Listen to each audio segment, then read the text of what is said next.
നമസ്തേ, പുത്തൻപുള്ളിരിയിലേക്ക് സ്വാഗതം. ഞാൻ രാഖി അനൂപ്. ഇന്ന് കൊല്ലവർഷം 1200 ആണ്ട്, കർക്കിടകം 12 തീയതി, പൂരം നക്ഷത്രം. 2025 ജൂലൈ 28 തിങ്കൾ. രാവിലെ 7:30 മണി മുതൽ 9 മണി വരെയാണ് രാഹുകാലം.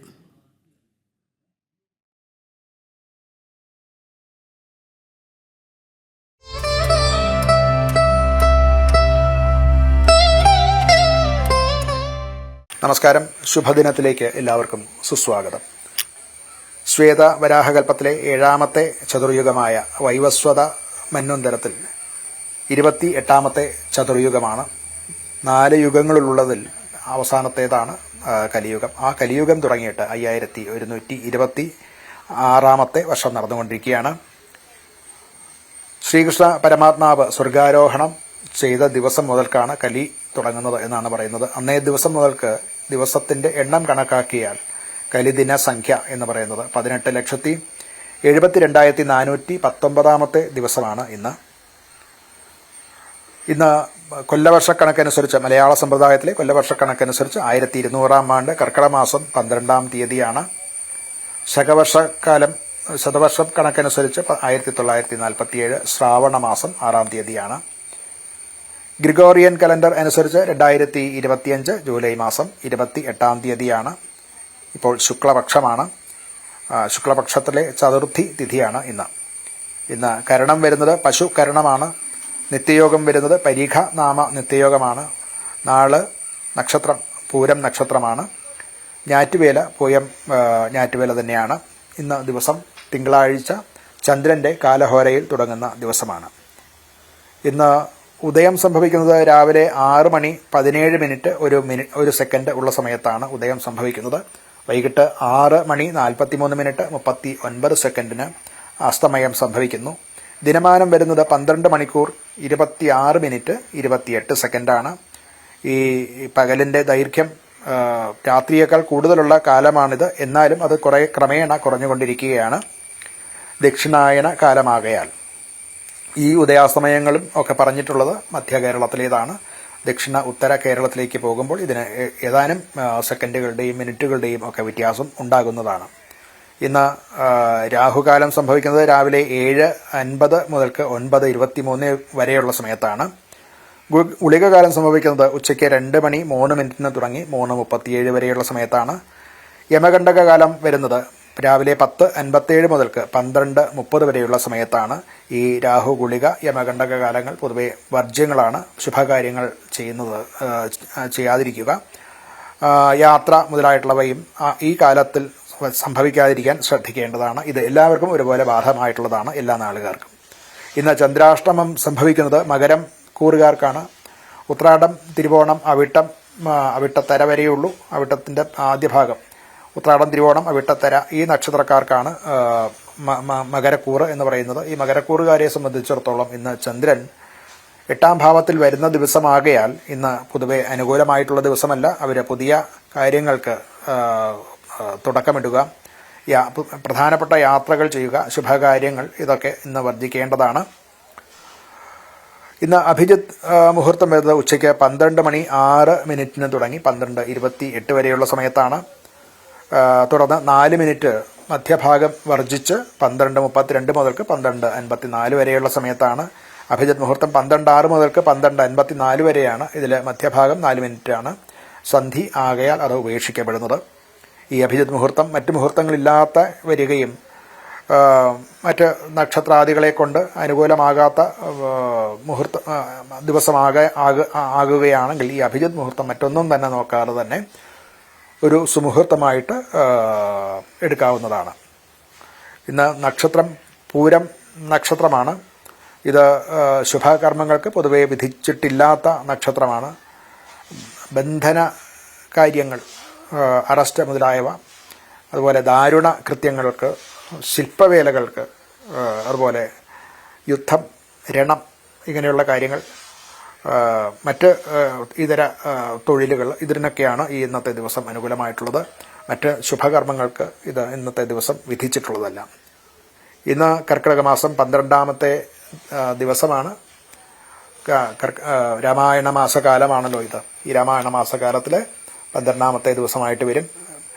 എല്ലാ ദിവസവും രാമായണം പാരായണം ചെയ്യുന്നവരെ സംബന്ധിച്ചിടത്തോളം അതിന് ഇന്ന ദിവസങ്ങളിൽ ഇത്ര ഭാഗങ്ങൾ ജപിക്കണം എന്ന് നിർബന്ധമുണ്ട്. ഒരു ഗുരുവിൻ്റെ നിർദ്ദേശാനുസരണം ഇതൊക്കെ വേണ്ട വിധം എല്ലാവരും ചെയ്തു വരേണ്ടതാണ്. ശ്രീരാമചന്ദ്രൻ്റെ അനുഗ്രഹം എല്ലാവർക്കും ഉണ്ടാകട്ടെ എന്ന് ആശംസിക്കുന്നു.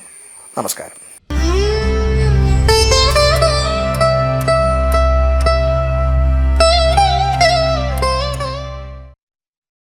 നിരവധി വാർത്തകളുടെ അപ്ഡേറ്റ്സ് പ്രതീക്ഷിക്കുന്ന ദിവസം കൂടിയാണ് ഇന്ന്. എന്തായാലും വാർത്തകളിലേക്കൊക്കെ തന്നെ വരാം. അതിന് മുൻപൊരു നമുക്ക് ഹെഡ്ലൈൻസ് നോക്കി വരാം.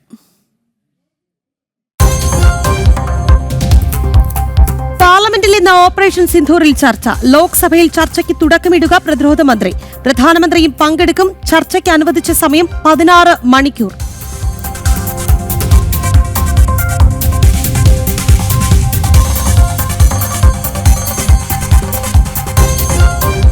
സംസ്ഥാനത്ത് മഴ ദുർബലമാകുന്നു. 4 ജില്ലകൾക്ക് യെല്ലോ അലർട്ട്. തീരദേശത്ത് ശക്തമായ തിരമാലകൾക്ക് സാധ്യത. പലയിടങ്ങളിലും കടലാക്രമണ മുന്നറിയിപ്പ്.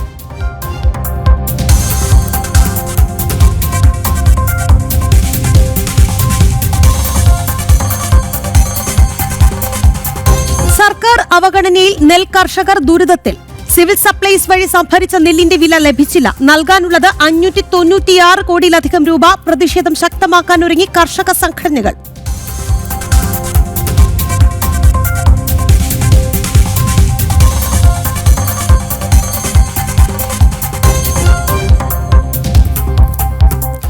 ജ്ഞാനസഭാ സമ്മേളനത്തിൽ ഇന്ന് വികസിത ഭാരതം വിഷയത്തിൽ ചർച്ച. സർവകലാശാല വൈസ് ചാൻസലർമാരും പങ്കെടുക്കും. വിദ്യാഭ്യാസ സമ്മേളനവും ചിന്തൻ ബൈഠക്കും RSS സർസംഘചാലകിന്റെ മാർഗനിർദ്ദേശത്തിൽ.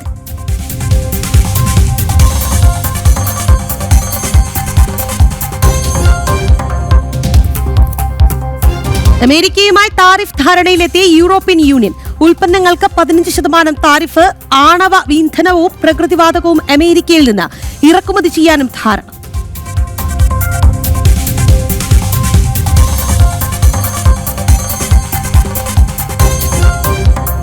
മാഞ്ചസ്റ്റർ ടെസ്റ്റിൽ ഇന്ത്യക്ക് വീരോചിത സമനില. പൊരുതി സെഞ്ചുറിയടിച്ച് ജഡേജയും വാഷിംഗ്ടൺ സുന്ദറും. മത്സരത്തിനിടെ നാടകീയ രംഗങ്ങൾ. നേരത്തെ സമനിലയിൽ പിരിയാമെന്ന ഇംഗ്ലണ്ട് നിർദ്ദേശം തള്ളി ഇന്ത്യ.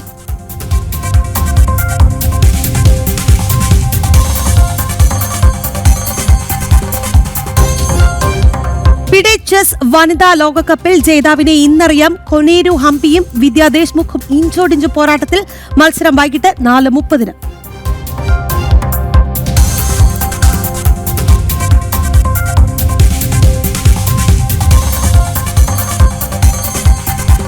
വിശദമായി തന്നെ വാർത്തകൾ നോക്കാം. ആദ്യം പുത്തൻപിള്ളരി പോകുന്നത് ഡൽഹിയിലേക്കാണ്.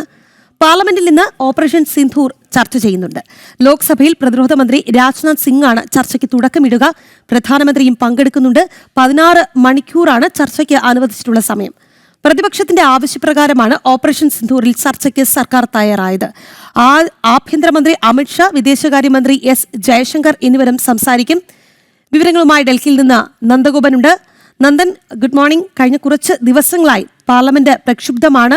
കഴിഞ്ഞ കുറച്ച് ദിവസം എന്നല്ല, വർഷകാല സമ്മേളനത്തിന്റെ ആദ്യ ദിവസങ്ങളെല്ലാം തന്നെ പ്രക്ഷുബ്ധമായി എന്നുള്ളതാണ്. എന്തായാലും പ്രതിപക്ഷം ഇന്നും സഭയിൽ ബഹളമുണ്ടാക്കാൻ തന്നെയാണ് സാധ്യത. പക്ഷേ ഇന്ന് ഓപ്പറേഷൻ സിന്ധൂറിൽ ലോക്സഭയിൽ ചർച്ചയാണ് എന്നുള്ളത് തന്നെയാണ് ഏറ്റവും വലിയ കാര്യം. പ്രതിരോധ മന്ത്രി ചർച്ചയ്ക്ക് തുടക്കം കുറിക്കുന്നുമുണ്ട്. എങ്ങനെയാണ് കൂടുതൽ വിശദാംശങ്ങൾ?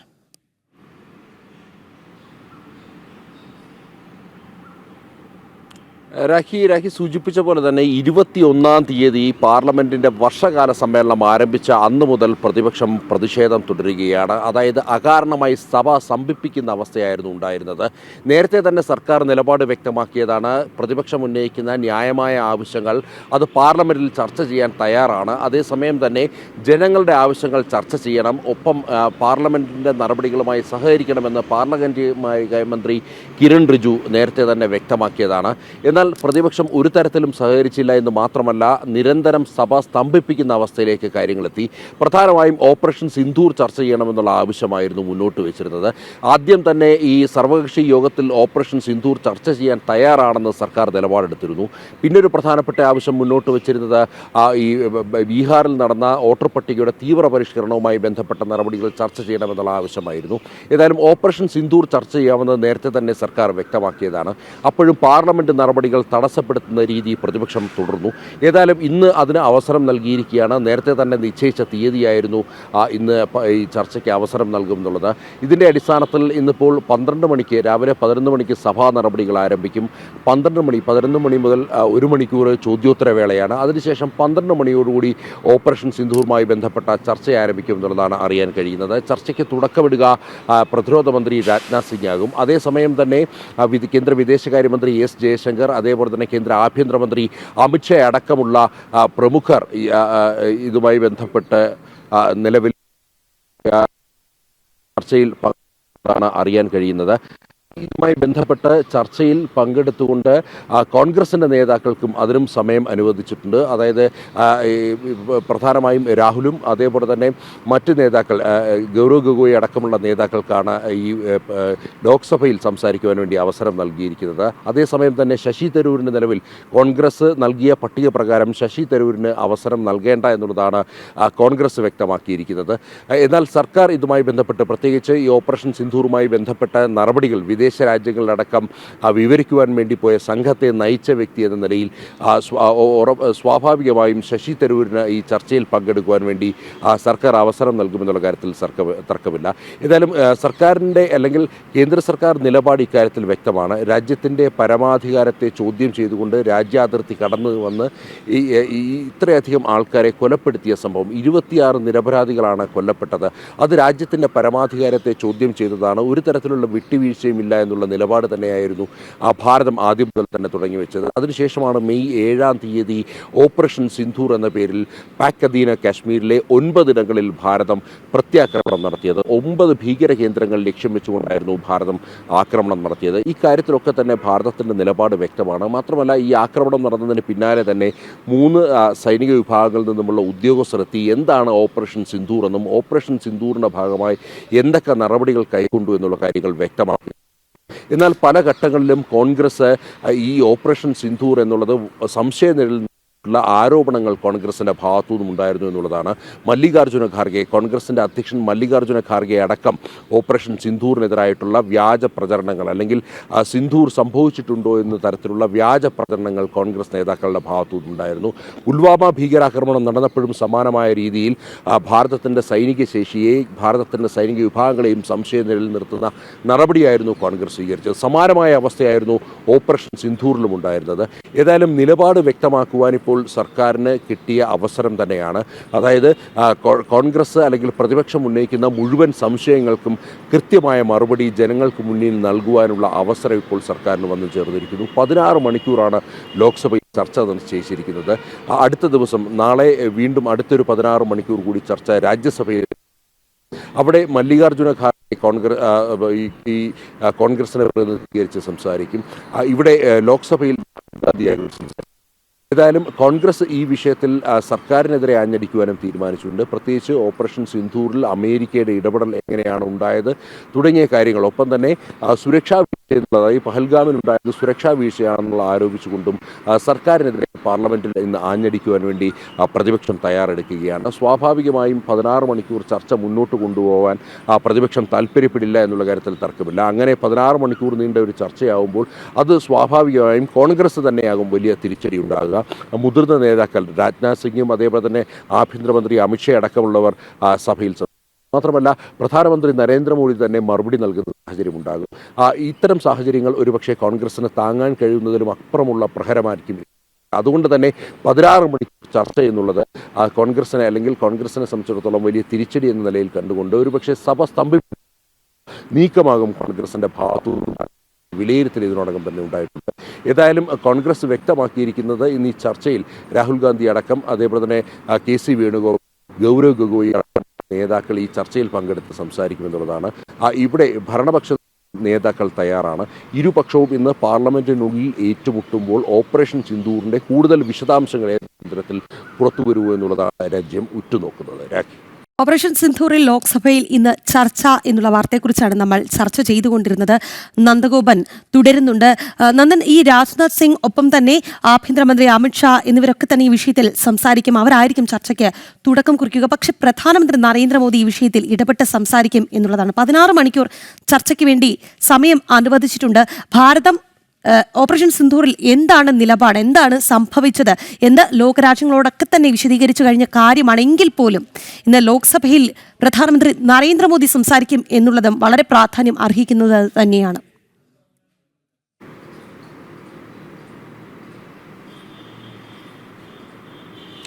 രാഖി, ഓപ്പറേഷൻ സിന്ധൂർ എന്താണെന്നുള്ളത് ലോകരാജ്യങ്ങൾക്ക് ബോധ്യപ്പെട്ടു. ഭാരതം പ്രത്യേക ദൗത്യ സംഘത്തെ അതിനായി നിയോഗിച്ചിരുന്നു. ഓരോ ദൗത്യ സംഘങ്ങളും വിവിധ രാഷ്ട്രങ്ങൾ സന്ദർശിച്ച് ഭാരതത്തിൻ്റെ നിലപാട് എന്താണ് ഭാരതം ആയുധമെടുക്കുവാൻ കാരണമായത്, എന്താണ് ഓപ്പറേഷൻ സിന്ധൂർ, പെഹൽഗാമിൽ എന്താണ് സംഭവിച്ചത്, ഭീകരവാദികൾ എങ്ങനെയായിരുന്നു പെഹൽഗാമിൽ ഈ സാധാരണക്കാരായിട്ടുള്ള 26 പേരെ കൊലപ്പെടുത്തിയത് തുടങ്ങിയ വിശദാംശങ്ങൾ ലോകരാഷ്ട്രങ്ങൾക്ക് മുന്നിൽ പ്രത്യേക ദൗത്യ സംഘത്തിലൂടെ ഭാരതത്തിന് എത്തിക്കാൻ. അപ്പോഴും അവിശ്വസനീയം, അല്ലെങ്കിൽ കോൺഗ്രസ് പാർട്ടി മാത്രമാണ് ഓപ്പറേഷൻ സിന്ധൂറിനെ അവമതിപ്പോടുകൂടി കാണുന്നത്. ഓപ്പറേഷൻ സിന്ധൂർ എന്നുള്ളത് കുട്ടികൾ കളിക്കുന്ന വീഡിയോ ഗെയിമാണ് എന്നുള്ള പ്രസ്താവന നടത്തിയത് കോൺഗ്രസിന്റെ മഹാരാഷ്ട്ര അധ്യക്ഷൻ നാനാ പട്ടോളാണ്. മാത്രമല്ല, ഈ മല്ലികാർജ്ജുന ഖാർഗെ ആയിരുന്നു ഇത്തരം ആക്ഷേപങ്ങൾക്ക്, അതായത് ഓപ്പറേഷൻ സിന്ധൂറിനെതിരെ ആക്ഷേപങ്ങൾക്ക് തുടക്കമിട്ടത് മല്ലികാർജ്ജുന ഖാർഗെ ആയിരുന്നു. ഓപ്പറേഷൻ സിന്ധൂർ ഒരു സാധാരണ നടപടിയാണ്, അല്ലെങ്കിൽ അതിനെ വില കുറച്ച് കാണിക്കാനായിരുന്നു മല്ലികാർജ്ജുന ഖാർഗെ കോൺഗ്രസിന്റെ അധ്യക്ഷൻ ശ്രമിച്ചത്. പിന്നീട് കോൺഗ്രസിന്റെ മഹാരാഷ്ട്ര അധ്യക്ഷൻ നാനാ പട്ടോൾ ഇത്തരം ആക്ഷേപങ്ങൾ ഏറ്റെടുത്തു. ഒപ്പം തന്നെ കർണാടക MLA കോദണ്ഡ മഞ്ജുനാഥ എന്നുള്ള കോൺഗ്രസിന്റെ MLAയും സമാനമായ ആക്ഷേപങ്ങൾ ഈ ഓപ്പറേഷൻ സിന്ധൂറിനെതിരെ തൊടുക്കുകയുണ്ടായി. ജമ്മു കാശ്മീരിലെ കോൺഗ്രസിന്റെ മുതിർന്ന നേതാവും കോൺഗ്രസിന്റെ വർക്കിംഗ് കമ്മിറ്റി അംഗവുമായിട്ടുള്ള അഹമ്മദ് മിറും സമാനമായ രീതിയിലുള്ള ആക്ഷേപങ്ങൾ ഓപ്പറേഷൻ സിന്ധൂറിനെതിരെ ഉയർത്തിയിരുന്നു. ഓപ്പറേഷൻ സിന്ധൂർ സാധാരണ നടപടിയാണ് എന്ന തരത്തിലുള്ള പ്രസ്താവനകളായിരുന്നു ഇത്തരം നേതാക്കളുടെ ഭാഗത്തു നിന്നും ഉണ്ടായിരുന്നത്. കുട്ടികളുടെ വീഡിയോ ഗെയിമിനോട് പോലും ഉപമിക്കുവാൻ വേണ്ടി തയ്യാറായി കോൺഗ്രസ്. ആ രീതിയിലേക്ക് കോൺഗ്രസ് അധപ്പതിച്ചു എന്നായിരുന്നു BJP ചൂണ്ടിക്കാണിച്ചിരുന്നത്. ഏതായാലും ഓപ്പറേഷൻ സിന്ധൂർ അത് രാജ്യത്തിൻ്റെ ഐക്യത, അല്ലെങ്കിൽ ഐക്യം ഒരിക്കൽ കൂടി ഊട്ടിയുറപ്പിക്കുവാൻ ഉതകുന്ന നടപടിയായി എന്നുള്ളത് യാഥാർത്ഥ്യമാണ്. അതേസമയം തന്നെ അതിൽ പരമാവധി ഭിന്നത കണ്ടെത്തുവാൻ, അല്ലെങ്കിൽ അതിലൂടെ തന്നെ ഭിന്നിപ്പുണ്ടാക്കുവാൻ വേണ്ടിയുള്ള ശ്രമം പ്രതിപക്ഷ പാർട്ടികൾ നടത്തുന്നു എന്നുള്ള ആരോപണങ്ങൾ BJPയുടെ ഭാഗത്തു നിന്നുമുണ്ട്. ഇത്തരം ആരോപണങ്ങളും പ്രത്യാരോപണങ്ങളും ശക്തമായി നിൽക്കുകയാണ്. ഇന്നിപ്പോൾ പാർലമെന്റിനുള്ളിൽ ഓപ്പറേഷൻ സിന്ധൂർ ചർച്ച ചെയ്യുന്നത്. തുടക്കമിടുക രാജ്നാഥ് സിംഗ് പ്രതിരോധ മന്ത്രിയാകും. പിന്നീട് ഈ ചർച്ച മുന്നോട്ട് നയിക്കുക S ജയശങ്കറും അതേപോലെ തന്നെ ആഭ്യന്തരമന്ത്രി അമിത്ഷയെ പോലുള്ള മുതിർന്ന നേതാക്കളാകും. സ്വാഭാവികമായും കോൺഗ്രസിൻ്റെ മൂടിക്കെട്ടി സഭയ്ക്കുള്ളിൽ നിന്ന് കേന്ദ്രം, അല്ലെങ്കിൽ കേന്ദ്ര സർക്കാർ ഓപ്പറേഷൻ സിന്ധൂർ വിവരിക്കുന്നത് കേൾക്കുകയല്ലാതെ മറ്റ് മറുപടി പറയുവാൻ വേണ്ടിയുള്ള അവസരം ഒരുപക്ഷെ, അല്ലെങ്കിൽ അത്തരം അവസരം ഔദ്യോഗികമായി നൽകിയാലും കോൺഗ്രസിന് മറുപടി പറയുവാനുള്ള വാക്കുകൾ ഉണ്ടാകില്ല എന്നുള്ള കാര്യത്തിൽ തർക്കമില്ല. കാരണം പരമാവധി നേരത്തെ സൂചിപ്പിച്ച പോലെ ഓപ്പറേഷൻ സിന്ധൂറിനെ രാജ്യത്തെ ജനങ്ങൾക്ക് മുന്നിൽ അവമതിപ്പുണ്ടാക്കുവാനും അതേപോലെ തന്നെ ഭാരതത്തിൻ്റെ സൈനിക ശേഷിയെ കുറച്ചു കാണിക്കുവാൻ വേണ്ടിയുള്ള ശ്രമമാണ് കോൺഗ്രസിൻ്റെ ഭാഗത്തു നിന്നും ഉണ്ടായത് എന്നുള്ളതാണ് വാസ്തവം. ഇക്കാര്യങ്ങളൊക്കെ തന്നെ സ്വാഭാവികമായും BJP പാർലമെന്റിനുള്ളിൽ ചോദ്യം ചെയ്യുമെന്നുള്ള കാര്യത്തിൽ തർക്കമില്ല. ഏതായാലും വലിയ രീതിയിലുള്ള വാക്പോര് ഇന്ന് പാർലമെന്റിനുള്ളിൽ ഉണ്ടാകുമെന്നുള്ള കാര്യത്തിൽ തർക്കമില്ല. അത് കോൺഗ്രസിൻ്റെ ഭാഗത്തുനിന്നും കോൺഗ്രസിന് ഇതൊരു വലിയ തിരിച്ചടി എന്ന നിലയിൽ അവർക്ക് വിലയിരുത്തേണ്ട ഒരു സാഹചര്യം പിന്നീട് ഉണ്ടാകുമെന്നുള്ളതാണ്. ഓപ്പറേഷൻ സിന്ധൂർ ചർച്ച ചെയ്യണമെന്നുള്ള ആവശ്യം കോൺഗ്രസ് തന്നെയാണ് മുന്നോട്ട് വെച്ചത്. ആ കോൺഗ്രസിന് ഈ ഓപ്പറേഷൻ സിന്ധൂർ 16 മണിക്കൂറത്തെ ചർച്ച കഴിയുമ്പോഴേക്കും അത് കോൺഗ്രസിന് തന്നെ വലിയ തിരിച്ചടിയാകുമെന്നുള്ളത് നേരത്തെ തന്നെ ചൂണ്ടിക്കാണിക്കപ്പെട്ടു. പല വിഷയങ്ങളും ഈ കോൺഗ്രസ് തന്നെ മുന്നോട്ട് വെച്ച വിഷയങ്ങൾ പാർലമെന്റിൽ ചർച്ചയാകുമ്പോൾ എപ്പോഴും കോൺഗ്രസിന് തിരിച്ചടിയായ ഒരു ചരിത്രമാണ് ഈ സമീപകാലങ്ങളിലൊക്കെ തന്നെ കണ്ടിരുന്നത്. പ്രത്യേകിച്ച് പ്രധാനമന്ത്രിക്കും ആഭ്യന്തരമന്ത്രിക്കും ഒക്കെ തന്നെ രാജ്യത്തെ ജനങ്ങളോട് ഇക്കാര്യങ്ങൾ, അതായത് എന്തിനെ പറ്റിയാണോ ചർച്ച ചെയ്യുന്നത് അത് വിവരിക്കുവാൻ കൂടുതൽ അവസരം കോൺഗ്രസ് ആയിട്ട് അല്ലെങ്കിൽ പ്രതിപക്ഷമായി തന്നെ നൽകുന്നു എന്നുള്ളതാണ് ഇവിടെ നോക്കിക്കാണേണ്ടിയിരിക്കുന്നത്. ഏതായാലും ചർച്ചകൾ ഇന്ന് തീപിടിക്കുമെന്നുള്ള കാര്യത്തിൽ തർക്കമില്ല. പ്രത്യേകിച്ച് കോൺഗ്രസ് ഈ സർക്കാരിൻ്റെ ചില നിലപാടുകളെ ചോദ്യം ചെയ്തും രംഗത്തെത്തിയിട്ടുണ്ട്. ഓപ്പറേഷൻ സിന്ധൂർ അവസാനിപ്പിക്കുവാൻ വേണ്ടി ഇടപെടൽ നടത്തിയത് അമേരിക്കൻ പ്രസിഡന്റാണ് എന്നുള്ള അവകാശവാദം നിലനിൽക്കുന്നു. അമേരിക്കൻ പ്രസിഡന്റിൻ്റെ എന്താണ് ഇടപെടൽ എന്നുള്ള ചോദ്യം പ്രധാനമായും കോൺഗ്രസിൻ്റെ ഭാഗത്തു നിന്ന് പാർലമെൻറ്റിൽ ഉണ്ടാകാനുള്ള സാധ്യതയുണ്ട്. അതേസമയം കേന്ദ്ര സർക്കാർ നേരത്തെ തന്നെ നിലപാട് വ്യക്തമാക്കിയതാണ്. ഒരു മീഡിയേറ്റർ എന്ന നിലയിൽ ഒന്നും തന്നെ അമേരിക്ക പ്രവർത്തിച്ചിട്ടില്ല. ഭാരതം ആയുധം കീഴെ വെച്ചത് അല്ലെങ്കിൽ ആയുധം താഴെ വെക്കാൻ ഇടയായത് അത് പാകിസ്ഥാൻ്റെ ഭാഗത്തു നിന്നുമുള്ള മാപ്പപേക്ഷ കൊണ്ട് മാത്രമാണ് എന്നുള്ളത് നേരത്തെ തന്നെ ഭാരതത്തിൻ്റെ സൈനിക വിഭാഗങ്ങളും അതേപോലെ തന്നെ വിദേശകാര്യ മന്ത്രാലയവും അടക്കം വാർത്താ സമ്മേളനം നടത്തി വ്യക്തമാക്കിയതാണ്. പ്രധാനമന്ത്രിയും ആഭ്യന്തരമന്ത്രിയും അതേപോലെ തന്നെ പ്രതിരോധ മന്ത്രിയും ഇക്കാര്യങ്ങൾ ജനങ്ങൾക്ക് മുന്നിൽ വ്യക്തമാക്കിയതാണ്. ഈ അമേരിക്കൻ പ്രസിഡന്റ് ഇടപെടൽ എന്നുള്ളത് അവകാശവാദങ്ങൾ മാത്രമാണ് എന്നുള്ളതും നേരത്തെ തന്നെ ചൂണ്ടിക്കാണിക്കപ്പെട്ടു. ഏതായാലും ഇക്കാര്യങ്ങൾ അതായത് അമേരിക്കൻ പ്രസിഡന്റിൻ്റെ ഇടപെടൽ സംബന്ധിച്ചായിരിക്കും പ്രധാനമായും കോൺഗ്രസിൻ്റെ ഭാഗത്തു നിന്നും കൂടുതൽ ചോദ്യങ്ങളും അല്ലെങ്കിൽ സർക്കാരിനെ ഈ അമേരിക്കൻ പ്രസിഡന്റിൻ്റെ കൈകടത്തൽ എന്നുള്ള വിഷയത്തിൽ മുൻനിർത്തിക്കൊണ്ടായിരിക്കും സർക്കാരിനെ ആക്രമിക്കുവാൻ വേണ്ടി കോൺഗ്രസ് ശ്രമിക്കുക. ഇതിനോടൊപ്പം തന്നെ പെഹൽഗാമിൽ സുരക്ഷാ വീഴ്ചയുണ്ടായതായും കോൺഗ്രസ് ആരോപിക്കുന്നു. അവിടെ ഉണ്ടായത് ഇൻ്റലിജൻസ് വീഴ്ചയാണ് എന്നതടക്കമാണ് കോൺഗ്രസിൻ്റെ ആരോപണം. ഈ രണ്ട് വാദമുഖങ്ങളും ഉയർത്തിക്കൊണ്ടായിരിക്കും കോൺഗ്രസ് പാർലമെൻറ്റിനുള്ളിൽ കേന്ദ്ര സർക്കാരിനെ നേരിടാൻ ശ്രമിക്കുക. അതേസമയം തന്നെ എന്താണ് പെഹൽഗാമിൽ സംഭവിച്ചതെന്നും പെഹൽഗാമിൽ അത്തരമൊരു സംഭവം ഉണ്ടാകാൻ ഇടയായ ഒരു സാഹചര്യം അടക്കം ഇന്നിപ്പോൾ കേന്ദ്ര സർക്കാരിന് പാർലമെൻറ്റിൽ വിവരിക്കേണ്ടി വരും. ഇത്തരമൊരു സാഹചര്യം അത് സ്വാഭാവികമായും വലിയ വാക്പോര് പ്രതിപക്ഷ ഭരണപക്ഷ വലിയ വാക്പോരിലേക്ക് നയിക്കുമെന്നുള്ള കാര്യത്തിൽ തർക്കമില്ല. രാഖി പാർലമെന്റിൽ ഇന്ന് ഓപ്പറേഷൻ സിന്ധൂർ ചർച്ച ചെയ്യും എന്നുള്ളതാണ്. ലോക്സഭയിൽ പ്രതിരോധ മന്ത്രി രാജ്നാഥ് സിംഗ് ആയിരിക്കും ചർച്ചയ്ക്ക് തുടക്കം കുറിക്കുക. പ്രതിപക്ഷ നിരയിൽ നിന്ന് രാഹുൽ ഗാന്ധി സംസാരിക്കും. അപ്പോഴും ലോകത്തോട് പ്രതിനിധി സംഘത്തെ ഈ ഓപ്പറേഷൻ സിന്ധൂറിനെ കുറിച്ച് വിശദീകരിക്കാൻ വേണ്ടി പ്രധാനമന്ത്രി നരേന്ദ്രമോദി അയച്ചിരുന്നു. ആ ഘട്ടത്തിൽ പ്രതിനിധി സംഘത്തിൽ ഉൾപ്പെട്ട ശശി തരൂർ MP-യെ കോൺഗ്രസ് നിർദ്ദേശിക്കുമോ എന്നുള്ളതാണ് ഇനി അറിയേണ്ടത്. എന്തായാലും 16 മണിക്കൂറാണ് ചർച്ചയ്ക്ക് അനുവദിച്ചിട്ടുള്ള സമയം. നന്ദഗോപാലാണ് ഡൽഹിയിൽ നിന്ന് വിശദാംശങ്ങൾ നൽകിയത്. നമ്മുടെ നിരവധി പ്രേക്ഷകർ ഗുഡ് മോർണിംഗ് പറയുന്നുണ്ട്. ശശി CR, ഗണേഷ് കുമാർ, ഉഷ, പ്രകാശൻ, PRP കുറുപ്പ്, പ്രകാശൻ വേലിക്കുട്ടി, സദാനന്ദൻ നെടുതിലം, ഗണേഷ് കുമാർ, അങ്ങനെ നിരവധി പ്രേക്ഷകർ ഗുഡ് മോർണിംഗ് പറയുന്നുണ്ട്. എല്ലാവർക്കും നമസ്തേ. ഇനി നമ്മൾ തിരുവനന്തപുരത്തെ മറ്റൊരു വാർത്തയിലേക്ക് പോവുകയാണ്. പാലോട് രവിയുടെ വിവാദ ഫോൺ കോളിനും രാജിക്കും പിന്നാലെ തിരുവനന്തപുരം DCC-യിൽ പൊട്ടിത്തെറി. ഓഡിയോ പുറത്തുവിട്ട് രവിയെ മനഃപൂർവ്വം ബലിയാടാക്കി എന്നാണ് ഒരു വിഭാഗം ആരോപിക്കുന്നത്. രാജിക്ക് പിന്നാലെ യൂത്ത് കോൺഗ്രസിന്റെ നേതൃത്വത്തിൽ മധുര വിതരണം നടത്തിയതിനും വിമർശനമുണ്ട്. തെരഞ്ഞെടുപ്പ് അടുത്തിരിക്കെ പാർട്ടിയിലെ ഭിന്നതകൾ തിരിച്ചടിയാകുമോ എന്ന ആശങ്കയാണ് ഒരു വിഭാഗം നേതാക്കൾക്ക്. വിവരങ്ങളുമായി പ്രശാന്ത് ശങ്കരമംഗലത്തുണ്ട്. പ്രശാന്ത്, കഴിഞ്ഞ 2 ദിവസമായി DCC-യിൽ പൊട്ടിത്തെറി തന്നെയാണ്. ആദ്യം പാലോട് രവിയുടെ ഒരു ഓഡിയോ സംഭാഷണം പുറത്തു വരുന്നു, പിന്നാലെ രാജി ഉണ്ടാകുന്നു, അതിനുശേഷം ശക്തൻ താൽക്കാലിക അധ്യക്ഷനായി വരുന്നു. എന്താണ് നിലവിലെ അവസ്ഥ?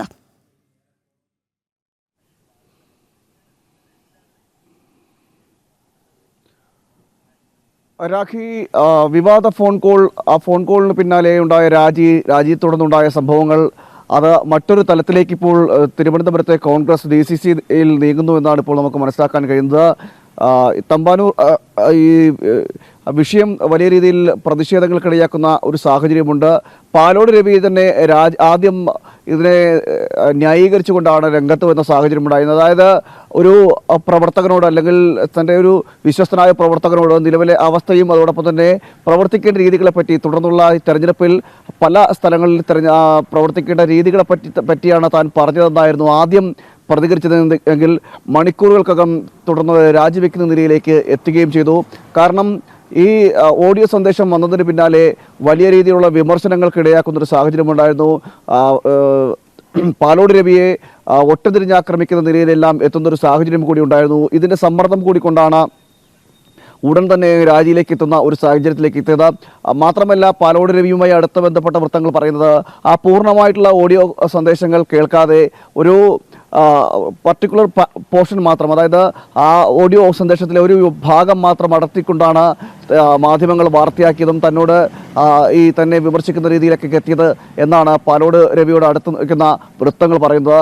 ഇത് കരുതിക്കൂട്ടിയുള്ള ഒരു ശ്രമത്തിൻ്റെ ഭാഗമായിട്ടാണ് തികച്ചും ഒരു വ്യക്തിപരമായി നടത്തിയ സംഭാഷണം, ആ വ്യക്തിപരമായി നടത്തിയ സംഭാഷണത്തെ ഇത്തരം രീതിയിലേക്ക് മാറ്റുകയും അത് മാധ്യമങ്ങൾക്ക് മുന്നിൽ എത്തിക്കുകയും അത് വലിയ രീതിയിൽ വിവാദമാക്കി മാറ്റുന്ന സാഹചര്യത്തിലേക്ക് എത്തിയതെല്ലാം അതിന് പിന്നിൽ ചില ഗൂഢലക്ഷ്യങ്ങളുണ്ട് എന്നതടക്കമുള്ള കാര്യങ്ങളാണ് പാലോട് രവിയുമായി അടുത്ത ബന്ധപ്പെട്ട വൃത്തങ്ങൾ പറയുന്നത്. അതുകൊണ്ട് തന്നെ വലിയ അമർഷം ഈ വിഷയത്തിലുണ്ട്. ഇതുവരെ ഈ സംഭവം നടന്നതിന് ശേഷം പിന്നീട് ഇതുവരെ പാലോട് രവി മാധ്യമങ്ങൾക്ക് മുന്നിൽ പ്രതികരിക്കാൻ തയ്യാറായിട്ടില്ല. മാത്രമല്ല വിഷയവുമായി ബന്ധപ്പെട്ട കാര്യങ്ങളിൽ പ്രതികരിക്കാൻ തയ്യാറായിട്ടുമില്ല. പാലോട് രവിയുടെ ഒരു വിശ്വസൻ കൂടിയ ഒരാളുമായിട്ടാണ് ഈ വിഷയങ്ങളെല്ലാം സംസാരിക്കുന്ന ഒരു സാഹചര്യം ഉണ്ടായത്. അവിടെ വെച്ചാണ് ഇത് ഓഡിയോ സന്ദേശം ലീക്കാവുകയും തുടർന്ന് മാധ്യമങ്ങളിലേക്ക് എത്തുകയും ചെയ്തത്.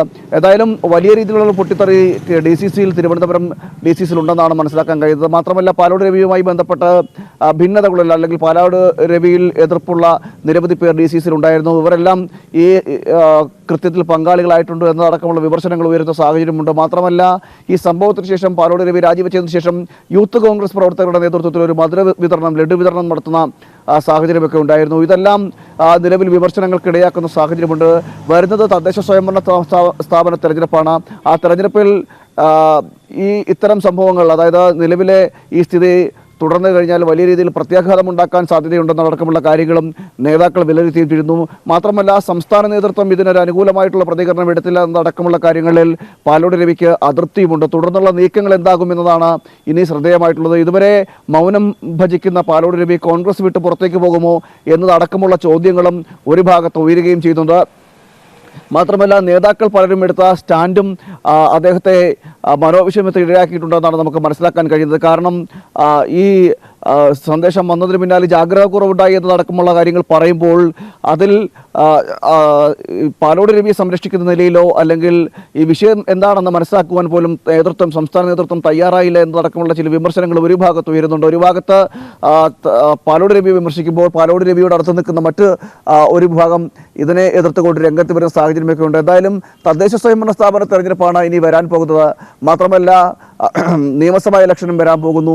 ഈ സാഹചര്യത്തിൽ മുന്നോട്ട് പോയ ഈ സ്ഥിതി തുടർന്നു കഴിഞ്ഞാൽ വലിയ രീതിയിൽ കോൺഗ്രസിന് അത് വലിയ ദോഷകരമായി ബാധിക്കുന്ന ഒരു സാഹചര്യം ഉണ്ടാകുകയും ചെയ്യും എന്നടക്കമുള്ള കാര്യങ്ങൾ വിലയിരുത്തുകയും ചെയ്യുന്നുണ്ട്. അതോടൊപ്പം തന്നെ ഈ വിഷയത്തിൽ വലിയ രീതിയിലുള്ള പരസ്യ പ്രചരണങ്ങൾ അല്ലെങ്കിൽ പരസ്യ പ്രസ്താവനകൾ നിലവിൽ വേണ്ട എന്നൊരു അഭിപ്രായത്തിലാണ് ഈ നേതൃത്വം നിൽക്കുന്നതെന്നാണ് നമുക്ക് മനസ്സിലാക്കാൻ കഴിയുന്നത്. കൂടുതൽ പരസ്യ പ്രതികരണങ്ങൾ വന്നു കഴിഞ്ഞാൽ അത് തമ്മിൽ പോര് രൂക്ഷമാകുന്ന സാഹചര്യത്തിലേക്കും അത് മാധ്യമങ്ങൾക്ക് മുന്നിലായാലും ശരി പൊതുസമൂഹത്തിന് മുന്നിൽ ഇത് തമ്മിലടിയായി മാറുന്നൊരു സാഹചര്യമൊക്കെ ഉണ്ടാകുകയും ചെയ്യുമെന്നടക്കമുള്ള കാര്യങ്ങളിലും അങ്ങനെ ഒരു വിലയിരുത്തലുമുണ്ട്. അതുകൊണ്ട് തന്നെ പരസ്യ പ്രതികരണങ്ങളടക്കം വേണ്ട എന്നതാണ് ഇപ്പോൾ സംസ്ഥാന നേതൃത്വം അടക്കം എടുത്തിരിക്കുന്ന തീരുമാനമെന്നാണ് നമുക്ക് മനസ്സിലാക്കാൻ കഴിയുന്നത്. എന്തായാലും വിഷയം വലിയ രീതിയിലുള്ളൊരു പൊട്ടിത്തെറിക്ക് പരസ്യ പ്രതികരണമൊക്കെ വേണ്ട എന്ന് വച്ചാൽ പോലും ഈ പ്രശാന്ത് സൂചിപ്പിച്ചതുപോലെ തെരഞ്ഞെടുപ്പാണ് വരാനിരിക്കുന്നത്. അപ്പോൾ ഈ പാർട്ടിയിലെ ഭിന്നത മറനീക്കി പുറത്ത് വന്നും കഴിഞ്ഞു.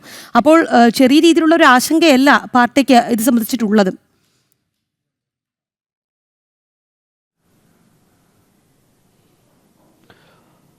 അല്ല, വലിയ ആശങ്ക തന്നെയാണ് പാർട്ടിക്ക് ഇതുമായി ബന്ധപ്പെട്ടുള്ളത്. കാരണം ഇതിൻ്റെ വിഷയമെന്ന് പറയുന്നത് പലയിടങ്ങളിലും കോൺഗ്രസിന് ഇപ്പോൾ ശക്തമായ അടിത്തറയില്ലാത്തൊരു സാഹചര്യമുണ്ട്. കഴിഞ്ഞ 10 വർഷമായി ഭരണത്തിൽ നിന്നും അകന്നു നിൽക്കുന്നൊരു സാഹചര്യമാണ് കോൺഗ്രസിനുള്ളത്, UDFിനുള്ളത്. അതുകൊണ്ട് തന്നെ പല സ്ഥലങ്ങളിലും മണ്ഡലം കമ്മിറ്റികളായിക്കോട്ടെ പല സ്ഥലങ്ങളിലും വേണ്ടത്ര അടിത്തറകളില്ലാത്തൊരു സാഹചര്യമുണ്ട്. അതുകൊണ്ട് തന്നെ അത്തരം ഇടങ്ങളിൽ കേന്ദ്രീകരിച്ച് പ്രവർത്തിക്കണം, അടിത്തറ വർദ്ധിപ്പിക്കണം എന്നതടക്കം ജനങ്ങളുമായി ഇടപഴകിക്കൊണ്ട് പ്രവർത്തിക്കണം എന്നതടക്കമുള്ള കാര്യങ്ങളാണ് ഈ ഓഡിയോ സന്ദേശത്തിൽ പാലോട് രവി പറഞ്ഞതെങ്കിൽ അതിനെ വക്രീകരിക്കുന്ന നിലയിലേക്ക് എത്തിയെന്നാണ് ഇപ്പോൾ വിമർശനമായിട്ട് മറ്റൊരു വിഭാഗം പറയുന്നത്. അതുകൊണ്ട് തന്നെ വലിയ രീതിയിലുള്ള, അതായത് ഈ വരുന്ന തെരഞ്ഞെടുപ്പിൽ പ്രവർത്തിക്കേണ്ട രീതികളെപ്പറ്റി പറഞ്ഞപ്പോൾ അതിനെ മറ്റൊരു തലത്തിലേക്ക് മാറ്റിക്കൊണ്ട് പരസ്യ പ്രചരണം ഉണ്ടാകുകയും അതോടൊപ്പം തന്നെ വിമർശനങ്ങൾ ഉണ്ടാകുകയും അത് വലിയ രീതിയിൽ വാർത്തയാക്കുന്ന രീതിയിലേക്ക് എത്തുന്ന ഒരു സാഹചര്യമുണ്ടായി. ഒരു ഭാഗം മാത്രം നടത്തിക്കൊണ്ടാണ് ഇതെല്ലാം ചെയ്തതെന്നാണ് ഇപ്പോൾ വിമർശനമായി വരുന്നത്. അതുകൊണ്ട് തന്നെ വലിയ രീതിയിലുള്ളൊരു പൊട്ടിത്തെറി ഈ വിഷയത്തിലുണ്ട്, നേതാക്കൾക്കിടയിലുണ്ട്. നേതാക്കൾക്കിടയിൽ അമർഷവുമുണ്ട്. DCCയിൽ തന്നെ പാലോട് രവിയോട് സ്വീകരിച്ച സമീപനത്തിലും വലിയ രീതിയിൽ പ്രതിഷേധങ്ങളും അമർഷങ്ങളുമുണ്ട്. എന്തായാലും അത് കോൺഗ്രസിനെ സംബന്ധിച്ചിടത്തോളം നമുക്ക് പറയാമെങ്കിൽ ഇതൊന്നും അടക്കി വെക്കുവാനോ ഒതുക്കി വെക്കുവാനുള്ളൊരു സാഹചര്യമൊന്നുമല്ല. അത് ഏതെങ്കിലുമൊക്കെ കാലഘട്ടത്തിൽ അല്ലെങ്കിൽ ഏതെങ്കിലുമൊക്കെ സമീപത്തിൽ അത് പുറത്തു വന്ന് പ്രസ്താവനകളായിട്ട് അല്ലെങ്കിൽ പരസ്യപ്പോരായിട്ട് പുറത്തു വരുന്ന സാഹചര്യം നമ്മൾ നേരത്തെയും കണ്ടതാണ്. എന്തായാലും ഈ വിഷയത്തിലും അത് തന്നെ സംഭവിക്കുമെന്നാണ് നമുക്ക് മനസ്സിലാക്കാൻ കഴിയുന്നത്. വരും ദിവസങ്ങളിലും കൂടുതൽ പ്രതികരണങ്ങൾ ഉണ്ടാവും. DCCയിൽ ഇപ്പോൾ പാലോട് രവിയുടെ ഓഡിയോ സംഭാഷണം പുറത്തു വന്നതോടുകൂടി പൊട്ടിത്തെറിയാണ് എന്നുള്ളതാണ്. തെരഞ്ഞെടുപ്പൊക്കെയാണ് വരാൻ പോകുന്നത്. അതുകൊണ്ട് തന്നെ വലിയ രീതിയിലുള്ള പ്രതിരോധത്തിലാണ് പാർട്ടി. മോഹൻദാസ് പി എന്ന പ്രേക്ഷകൻ പറയുന്നുണ്ട് കോൺഗ്രസിന്റെ കാര്യം പോക്കാണ് എന്ന്. അതോടൊപ്പം തന്നെ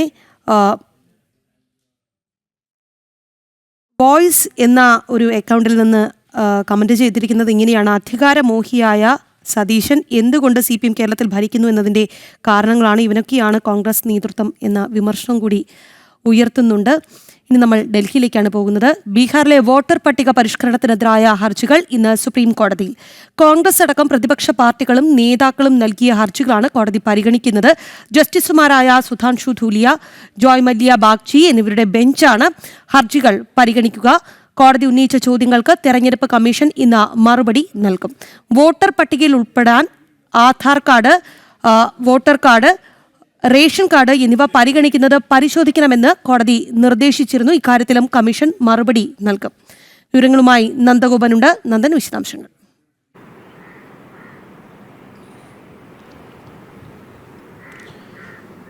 രാഖി, ബീഹാർ വോട്ടർ പട്ടിക സംബന്ധിച്ച് അല്ലെങ്കിൽ ബീഹാർ വോട്ടർ പട്ടികയിൽ തീവ്ര പരിഷ്കരണം നടത്തിയ തെരഞ്ഞെടുപ്പ് കമ്മീഷന്റെ നടപടി അത് സുതാര്യമല്ലെന്ന് കാണിച്ചുകൊണ്ട് പ്രതിപക്ഷ പാർട്ടികളാണ് സുപ്രീം കോടതിയെ സമീപിച്ചത്.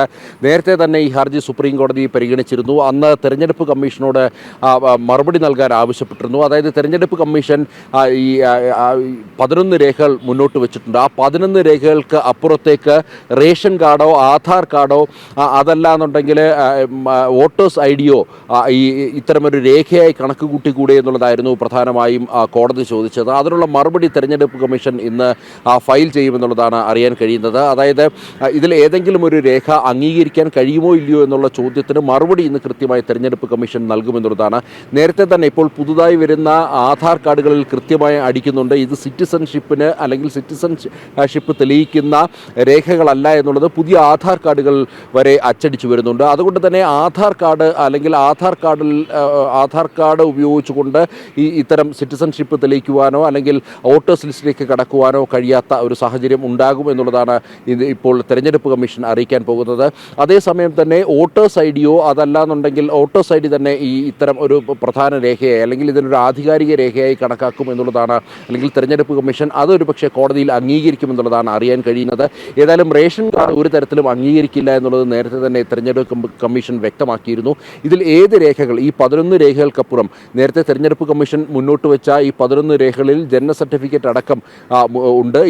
ഇത് കൂടാതെ ഈ 11 രേഖകൾക്കപ്പുറം ഇതിൽ ഏതെങ്കിലും 3 രേഖകളിൽ ഏതെങ്കിലും ഒരു രേഖ ആധികാരികമായ രേഖയായി കണക്ക് കൂട്ടുമോ എന്നുള്ളത് കൃത്യമായി തന്നെ തെരഞ്ഞെടുപ്പ് കമ്മീഷൻ ഇന്നിപ്പോൾ സുപ്രീം കോടതിയിൽ വ്യക്തമാക്കും. ഒരുപക്ഷെ അങ്ങനെ ഏതെങ്കിലും അഡീഷണലായ ഒരു രേഖ കൂടി ഉൾപ്പെടുത്തിയാൽ ഈ വോട്ടർ പട്ടികയിലേക്ക് കൂടുതൽ ആൾക്കാർ സാധ്യതയാണ് കാണുന്നത്. ഏതായാലും ബീഹാറിലെ വോട്ടർ പട്ടിക പരിഷ്കരണത്തിലൂടെ അല്ലെങ്കിൽ തീവ്ര പരിഷ്കരണം നടത്തിയതിലൂടെ 35 ലക്ഷത്തിലധികം വോട്ടുകളാണ് അനധികൃതം എന്നുള്ളത് കണ്ടെത്തിയത്. അതിൽ 12.5 ലക്ഷം വോട്ടുകൾ മരണപ്പെട്ടവരുടെ തന്നെ ഉണ്ടായിരുന്നു.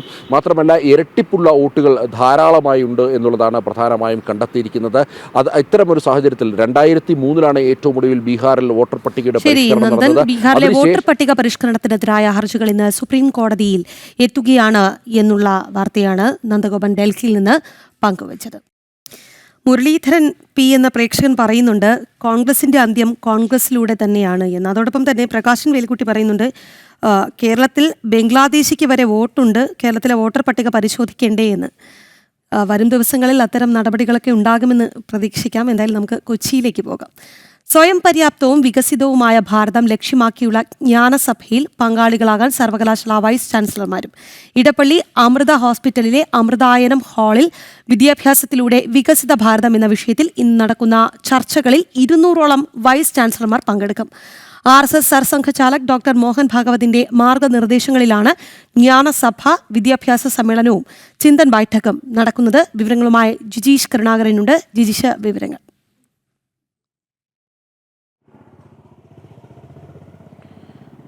രാഖി, വികസിത ഭാരതം ലക്ഷ്യമാക്കിക്കൊണ്ട് കഴിഞ്ഞ 4 ദിവസങ്ങളിലായിട്ടാണ് കൊച്ചിയിൽ ജ്ഞാനസഭ വിദ്യാഭ്യാസ സമ്മേളനങ്ങൾ നടന്നത്. അതിൻ്റെ ഭാഗമായി ആദ്യ 2 ദിവസങ്ങളിൽ ചിന്തൻ ബൈഠക് ആയിരുന്നു. ചിന്തൻ ബൈഠക്കിൽ വിദ്യാഭ്യാസ വിചക്ഷണരടക്കം വിവിധ മേഖലകളിലെ പ്രമുഖർ, വിദ്യാഭ്യാസ മേഖലയിലെ പ്രമുഖർ അവിടെ ചർച്ചകളിൽ പങ്കെടുത്തു. സർസംഘചാലക് ഡോക്ടർ മോഹൻ ഭാഗവത് ആദ്യാവസാനം ഈ യോഗങ്ങളിലും ഒപ്പം തന്നെ സമ്മേളനങ്ങളിലും പങ്കെടുക്കുന്നുണ്ട്. അദ്ദേഹത്തിൻ്റെ മാർഗനിർദ്ദേശത്തിലാണ് ഈ ഒരു സമ്മേളനങ്ങൾ മുന്നോട്ട് പോകുന്നത്. വലിയൊരു ലക്ഷ്യം മുന്നോട്ട് വെച്ചുകൊണ്ട് നടത്തുന്ന ഈ ഒരു ജ്ഞാനസഭയ്ക്ക് അതിനപ്പുറമുള്ള പിന്തുണ തന്നെയാണ് കേരളത്തിൽ നിന്ന് പോലും ലഭിക്കുന്നത്. ഇന്ന് നടക്കുന്ന സമ്മേളനത്തിൽ 200ഓളം വൈസ് ചാൻസലർമാർ രാജ്യത്തിൻ്റെ വിവിധ ഭാഗങ്ങളിൽ നിന്നായി, ഭാരതത്തിൻ്റെ വിവിധ ഭാഗങ്ങളിൽ നിന്നായി 200-ലധികം വൈസ് ചാൻസലർമാരായിരിക്കും പങ്കെടുക്കുക. അതിൽ ഏറ്റവും പ്രധാനമെന്ന് പറയുന്നത് കൂടുതൽ വൈസ് ചാൻസലർമാർ അല്ലെങ്കിൽ കേരളത്തിൻ്റെ പ്രതിനിധികളായുള്ള വൈസ് ചാൻസലർമാരും ഈ ഒരു സമ്മേളനത്തിൽ പങ്കെടുക്കുന്നു എന്നത് തന്നെയാണ്. കാരണം ഈ ഒരു ജ്ഞാനസഭയ്ക്ക് വൈസ് ചാൻസലർമാർ എത്താതിരിക്കാനുള്ള തകൃതിയായ നീക്കങ്ങൾ പല ഭാഗങ്ങളിൽ നിന്ന് ഉണ്ടായിരുന്നു, പല കോണുകളിൽ നിന്നുണ്ടായിരുന്നു. തെറ്റായ പ്രചാരണങ്ങൾ നടത്തുകയും എല്ലാം ചെയ്തു. അതിനെല്ലാം മറികടന്നുകൊണ്ട് 4 വൈസ് ചാൻസലർമാർ ഇന്നലെ നടന്ന സെമിനാറിൽ പങ്കെടുക്കാനെത്തി. ഈ ഒരു ജ്ഞാനസഭയുടെ ഭാഗമായി അമൃത ആശുപത്രിയിൽ നടത്തിയ ഈ ഒരു സമ്മേളനത്തിലായിരുന്നു, അല്ലെങ്കിൽ അത്തരത്തിലുള്ള ഒരു വിദ്യാഭ്യാസ സെമിനാറിലായിരുന്നു 4 വൈസ് ചാൻസലർമാർ, കാലിക്കറ്റ് വൈസ് ചാൻസലറും ഒപ്പം തന്നെ കേരള വൈസ് ചാൻസലറും കുഫോസ് വൈസ് ചാൻസലറും എല്ലാം തന്നെ പങ്കെടുത്തിരുന്നത്. അതോടൊപ്പം തന്നെയാണ് ഇന്ന് 200ഓളം വൈസ് ചാൻസലർമാർ പങ്കെടുത്തുകൊണ്ടുള്ള വിശദമായ ഒരു സംവാദം, ചർച്ചകൾ എല്ലാം തന്നെ നടക്കുന്നത്. എങ്ങനെ വികസിത ഭാരതത്തിൻ്റെ മുന്നോട്ടുള്ള പ്രയാണത്തിൽ അതിൽ വിദ്യാഭ്യാസത്തിൻ്റെ പങ്ക്, ഒപ്പം തന്നെ ഭാരതീയതയിൽ ഊന്നിയ വിദ്യാഭ്യാസത്തിൻ്റെ പങ്ക് എന്നത് തന്നെയാണ് പ്രധാനമായും ഈ ഒരു ജ്ഞാനസഭ മുന്നോട്ട് വയ്ക്കുന്ന പ്രധാനപ്പെട്ട ചർച്ചാ വിഷയമെന്ന് പറയുന്നത്. സമൂഹത്തിൻ്റെ നാനാതുറകളിൽ ഇന്നലെ 1000ഓളം അധ്യാപകരായിരുന്നു, വിവിധ സ്കൂളുകളെ പ്രതിനിധീകരിക്കുന്ന പ്രിൻസിപ്പൽമാരായ ആളുകളടക്കമുള്ള അധ്യാപകർ, ഏറെക്കാലം അധ്യാപന രംഗത്ത് പരിചയമുള്ള ആളുകൾ, അവരെല്ലാവരും തന്നെ ഈ ഒരു ജ്ഞാനസഭയുടെ ഭാഗമായി മാറിയിരുന്നു. ഒപ്പം തന്നെയാണ് വൈസ് ചാൻസലർമാർ അവിടെ പങ്കെടുത്തുകൊണ്ട് തങ്ങളുടെ അഭിപ്രായങ്ങളും ഭാരതത്തിൻ്റെ വിദ്യാഭ്യാസ പുരോഗതിക്ക് വേണ്ട അഭിപ്രായ സ്വരൂപണത്തിലും എല്ലാം തന്നെ അവർ പങ്കെടുക്കുകയും ചെയ്തത്. ഇതിൽ പങ്കെടുത്തുകൊണ്ട് സമസ്ത ലോകത്തിൻ്റെയും ഏകതയാണ് ഭാരതം ലക്ഷ്യമാക്കുന്നത് എന്ന് സർസംഘചാലക് ഡോക്ടർ മോഹൻ ഭാഗവത് അവിടെ കൂടിയ വിദ്യാഭ്യാസ വിചക്ഷണരടക്കമുള്ള ആളുകളോടായി പറഞ്ഞു. അദ്ദേഹം വ്യക്തമാക്കിയൊരു കാര്യമെന്ന് പറയുന്നത് ഭാരതം മുന്നോട്ടുള്ള കുതിപ്പിലാണ്. ആ കുതിപ്പിൽ, ആ പ്രയാണത്തിൽ ഓരോരുത്തരും അതിൻ്റെ ഭാഗഭാക്കായി മാറുകയാണ് വേണ്ടത്. ഒപ്പം തന്നെ സനാതന ധർമ്മത്തിൻ്റെ വികാസത്തിന് ഭാരതത്തിൻ്റെ വളർച്ച അനിവാര്യമാണ്. സനാതന ധർമ്മത്തിൻ്റെ വികാസം എന്ന് പറയുന്നത് അത് ഭാരതത്തിൻ്റെ വളർച്ചയെ അടിസ്ഥാനമാക്കിയാണ് എന്ന കാര്യമാണ് ചില ഉദാഹരണങ്ങൾ സഹിതം തന്നെ ഇന്നലെ സർസംഘചാലക് ഡോക്ടർ മോഹൻ ഭാഗവത് വ്യക്തമാക്കുകയും ചെയ്തിരുന്നത്. ഒപ്പം കഴിഞ്ഞ ദിവസങ്ങളിൽ അദ്ദേഹം നടത്തിയ പ്രഭാഷണങ്ങളിലും എല്ലാം തന്നെ ഈ ഭാരതീയതയിൽ ഊന്നിയ വിദ്യാഭ്യാസത്തിൻ്റെ ആവശ്യകത വെളിപ്പെടുത്തുകയും അത് വിളിച്ചോതുകയും ചെയ്തിരുന്നു. ഒപ്പം ഭാരതം എന്ന് തന്നെ പറയണം, ഇന്ത്യ എന്നല്ല പറയേണ്ടത്, ഭാരതം എന്ന വാക്ക് തന്നെയാണ് ഉച്ചരിക്കേണ്ടത് എന്ന കാര്യം അദ്ദേഹം ഇന്നലെ കൃത്യമായി തന്നെ പറയുന്നു. രാജ്യത്തിൻ്റെ പേര് പറയുമ്പോൾ ഭാരതം എന്ന് തന്നെ പറയണം. അത് രാജ്യത്തിൻ്റെ അടയാളമാണ് പേര്, ഓരോ രാജ്യത്തിൻ്റെയും അടയാളമാണ് പേര്. അപ്പോൾ ഭാരതം, അഭിമാനപൂരിതമായ ആ ഭാരതത്തിൻ്റെ പേര് പറയാൻ തയ്യാറാകണമെന്ന കാര്യം അദ്ദേഹം ചൂണ്ടിക്കാണിക്കുകയും ചെയ്തു. വിദ്യാഭ്യാസം മനുഷ്യൻ്റെ വ്യക്തിത്വ വികാസത്തിനാണ്. ആ വ്യക്തിത്വ വികാസം എന്ന് പറയുന്നത് ഈ ഭാരതത്തിലാകുമ്പോൾ അത് ഭാരതീയതയെ അടിസ്ഥാനമാക്കിയുള്ള വികാസമാകണം എന്ന കാര്യം പറയുന്നു. അങ്ങനെ വിദ്യാഭ്യാസ രംഗത്ത് ലോകത്തിന് തന്നെ മാതൃകയായി മുന്നോട്ടുള്ള കുതിപ്പിൽ ഭാരതം ഇനിയുമേറെ മുന്നോട്ട് പോകുമെന്ന കാര്യം തന്നെയായിരുന്നു സർസംഘചാലക് ചൂണ്ടിക്കാണിച്ചത്. ഗവർണർ അടക്കമുള്ള ആളുകൾ, ഈ ഒരു രാജേന്ദ്ര അർലേക്കർ അടക്കമുള്ള ആളുകൾ ഈ ഒരു സമ്മേളനത്തിൻ്റെ ഭാഗമായി അവരുടെ അഭിപ്രായങ്ങൾ പങ്കുവെക്കുകയും എല്ലാം ചെയ്തു. അങ്ങനെ 4 ദിവസത്തെ സമ്മേളനത്തിന് ഇന്ന് സമാപനം കുറിക്കുക കൂടി ചെയ്യുകയാണ്. രാജ്യം ആകെ വലിയ തോതിൽ ശ്രദ്ധിച്ചതായിരുന്നു ഇത്തരത്തിലുള്ള ഒരു ജ്ഞാനസഭയും അതിൻ്റെ ഭാഗമായി നടന്ന ചിന്തൻ ബൈഠക്കും ഏറ്റവും ഒടുവിൽ 2 ദിവസങ്ങളിലായി ഇന്നലെയും ഇന്നുമായി നടക്കുന്ന സമ്മേളനങ്ങളും. ഇന്ന് രാവിലെ 10:30 സമ്മേളനം ആരംഭിക്കും. രാവിലെ ഉദ്ഘാടന സഭ, ഒപ്പം തന്നെ വൈകിട്ട് 4:30 സമാപന സമ്മേളനവും നടക്കും. സർസംഘചാലക് ഡോക്ടർ മോഹൻ ഭാഗവത് ഇവിടെയും ഈ ഒരു സമ്മേളനത്തിന്റെ പൊതുസഭകളിൽ പങ്കെടുക്കുകയും ചെയ്യുന്നുണ്ട്. അങ്ങനെ സ്വയം പര്യാപ്തവും വികസിത ഭാരതവും എന്ന ലക്ഷ്യത്തിലൂന്നി ജ്ഞാനസഭയിൽ പങ്കാളികളാകാൻ സർവകലാശാല വൈസ് ചാൻസലർമാരും ഉണ്ട് എന്നുള്ളതാണ്. ഇടപ്പള്ളി അമൃത ഹോസ്പിറ്റലിലെ അമൃതായനം ഹാളിൽ വിദ്യാഭ്യാസത്തിലൂടെ വികസിത ഭാരതം എന്ന വിഷയത്തിൽ ഇന്ന് ചർച്ചകളുണ്ട്. ആ ചർച്ചകളിൽ 200ഓളം വൈസ് ചാൻസലർമാരാണ് പങ്കെടുക്കുക. കൊച്ചിയിൽ നിന്ന് ജിജീഷ് കരുണാകരനാണ് വിശദാംശങ്ങൾ നൽകിയത്. ഇനി നമ്മൾ കണ്ണൂരിലേക്കാണ് പോകുന്നത്. ഗോവിന്ദച്ചാമി എന്ന ചാർലി തോമസ് ജയിൽ ചാടിയ സംഭവത്തിൽ ഉത്തരമേഖലാ jail DIG V Jayakumar jail മേധാവിക്ക് ഇന്ന് റിപ്പോർട്ട് നൽകുകയാണ്. ജയിൽ DGPയുടെ നിലപാടിനനുസരിച്ചായിരിക്കും തുടർ നടപടികൾ ഉണ്ടാവുക. റിപ്പോർട്ടിന്മേൽ കണ്ണൂർ സെൻട്രൽ ജയിലിലെ കൂടുതൽ ഉദ്യോഗസ്ഥർക്കെതിരെ നടപടിക്ക് സാധ്യത ഉണ്ട്. മിഥുൻ പിള്ള ഉണ്ട് വിശദാംശങ്ങളുമായി. മിഥുൻ, 4 ഉദ്യോഗസ്ഥരെ ആദ്യഘട്ടത്തിൽ സസ്പെൻഡ് ചെയ്തിരുന്നു. പക്ഷേ ആ സസ്പെൻഷൻ ആ 4 ഉദ്യോഗസ്ഥരിൽ ഒതുങ്ങേണ്ടതാണോ എന്ന ചോദ്യം ഉയരുന്നുണ്ട്. ഒപ്പം തന്നെ ഈ ജയിലിൽ നിന്ന് കൃത്യമായ ഒരു സഹായം ഈ കുറ്റവാളിക്ക് ലഭിച്ചിട്ടുണ്ട്. അങ്ങനെയാണ് ഇയാൾ ജയിൽ ചാടിയത് എന്ന സംശയങ്ങളും ബലപ്പെടുന്ന സാഹചര്യത്തിലാണ് ഇത്തരത്തിലൊരു റിപ്പോർട്ട് കൂടി വരുന്നത്. എങ്ങനെയാണ് വിശദാംശങ്ങൾ? രാഖി, ഗോവിന്ദസ്വാമി എന്ന ചാർലി തോമസ് ജയിൽ ചാടിയ സംഭവത്തിലാണ് ഉത്തരമേഖല ജയിൽ DIG ആയ വി ജയകുമാറിന്റെ അന്വേഷണ റിപ്പോർട്ട് ഇന്ന് ജയിൽ DGPക്ക് സമർപ്പിക്കുക. ജയിൽ DGPയുടെ നിലപാടിന് അനുസരിച്ചായിരിക്കും ഈ വിഷയത്തിൽ തുടർ നടപടികൾ ഉണ്ടാവുക.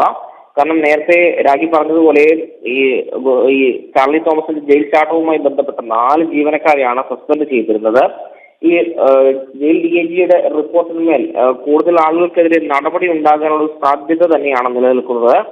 മാത്രമല്ല, ഈ ചാർലി തോമസിനെ പാർപ്പിച്ചിരുന്ന 10ാം ബ്ലോക്കിലെ തടവുകാരെ ചോദ്യം ചെയ്യാൻ വേണ്ടി തീരുമാനിച്ചിട്ടുണ്ട്. കാരണം ഇവരിൽ ചില ആളുകൾക്കെങ്കിലും ഇയാൾ ജയിൽ ചാടുന്നു എന്ന വിവരം അറിയാമായിരുന്നു. ആ ഒരു പശ്ചാത്തലത്തിൽ കൂടി കൂടുതൽ വിവരങ്ങൾ ശേഖരിക്കുക എന്നതിന്റെ അടിസ്ഥാനത്തിലാണ് സഹ തടവുകാരുടെ അടക്കം മൊഴിയെടുക്കാൻ വേണ്ടി ഇപ്പോൾ തീരുമാനിച്ചിരിക്കുന്നത്. ഏതായാലും ജയിലിൽ നിന്ന് മറ്റ് സഹായങ്ങൾ കിട്ടിയോ എന്നൊരു സംശയങ്ങൾ നേരത്തെ പറഞ്ഞിരുന്നു. എന്നാൽ ഇന്നലത്തെ CCTV ദൃശ്യം പുറത്തു വന്നതോടെ ഇവർക്ക് മറ്റ് നേരിട്ടുള്ള സഹായങ്ങൾ കിട്ടിയിട്ടില്ല. അതേസമയം ജീവനക്കാരില്ലാത്തത് വലിയ പ്രതിസന്ധിയായി എന്നൊരു മൊഴി പല ജീവനക്കാരും നൽകിയെന്ന് പറയുന്നുണ്ട്. അപ്പോൾ ഇതടക്കം പരിഗണിച്ചുകൊണ്ട് കൂടുതൽ നടപടികൾ ജയിലിലെ ജീവനക്കാരുടെ എണ്ണം വർദ്ധിപ്പിക്കുന്ന ആവശ്യമായ ശുപാർശകളടക്കം സംസ്ഥാന സർക്കാരിലേക്ക് നൽകാനും സാധ്യതയുണ്ട് എന്നാണ് മനസ്സിലാക്കാൻ വേണ്ടി സാധിക്കുന്നത്. കാരണം ഈ ചാർലി തോമസ് ജയിൽ ചാടുന്ന ദിവസം CCTV ദൃശ്യങ്ങൾ നിരീക്ഷിക്കാൻ ഏർപ്പെടുത്തിയ ആളെ മറ്റൊരു പുള്ളിയുമായി അയാൾ ആശുപത്രിയിലായിരുന്നു എന്നാണ് പുറത്തു വരുന്ന റിപ്പോർട്ടുകൾ. അപ്പോൾ ജീവനക്കാരില്ലാത്തത് കണ്ണൂർ സെൻട്രൽ ജയിലിനെ സംബന്ധിച്ച് വലിയ തിരിച്ചടിയായിട്ടുണ്ട്. അതിലടക്കം ശുപാർശകൾ സംസ്ഥാന ജയിൽ DGPക്ക് സമർപ്പിക്കുന്ന റിപ്പോർട്ടിൽ ഉണ്ടാകുമെന്നാണ് മനസ്സിലാക്കാൻ വേണ്ടി സാധിക്കുന്നത്. രാജ്യം മിഥുൻ, അതുപോലെ തന്നെ ഇയാൾ ജയിൽ വസ്ത്രത്തിലായിരുന്നില്ല ജയിൽ ചാടിയത്. അപ്പോൾ കൃത്യമായ രീതിയിൽ ഒരു പരിശോധന അതിനുള്ളിൽ നടന്നിരുന്നില്ല എന്ന കാര്യത്തിൽ സംശയമില്ല. കാരണം ഡയറ്റൊക്കെ നോക്കുന്നു, ജയിൽ ചാടാനുള്ള തയ്യാറെടുപ്പുകൾ മാസങ്ങളായി നടത്തുന്നു. എന്നിട്ടും ഒരു സൂചനയും ഉദ്യോഗസ്ഥർക്ക് ലഭിച്ചില്ല എന്ന് പറയുമ്പോൾ അത് അവിശ്വസനീയമെന്നേ പറയാൻ സാധിക്കും.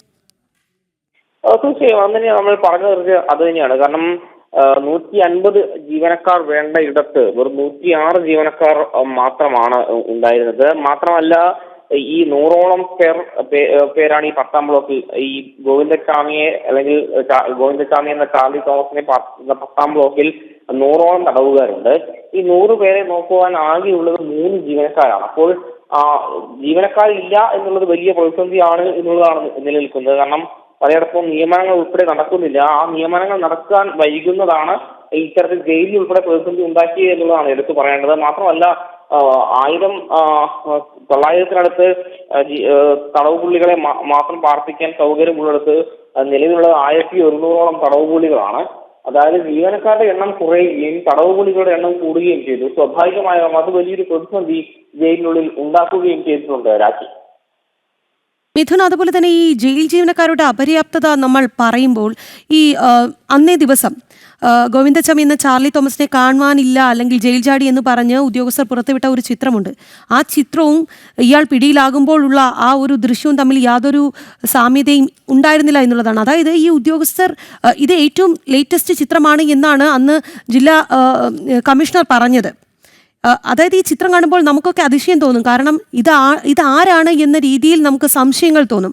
അത്തരത്തിൽ യാതൊരു സാമ്യവും ഇല്ലാത്ത രീതിയിലാണ് ഗോവിന്ദച്ചാമി എന്ന ചാർലി തോമസിനെ ലഭിക്കുമ്പോൾ നമ്മൾ കാണുന്നത്.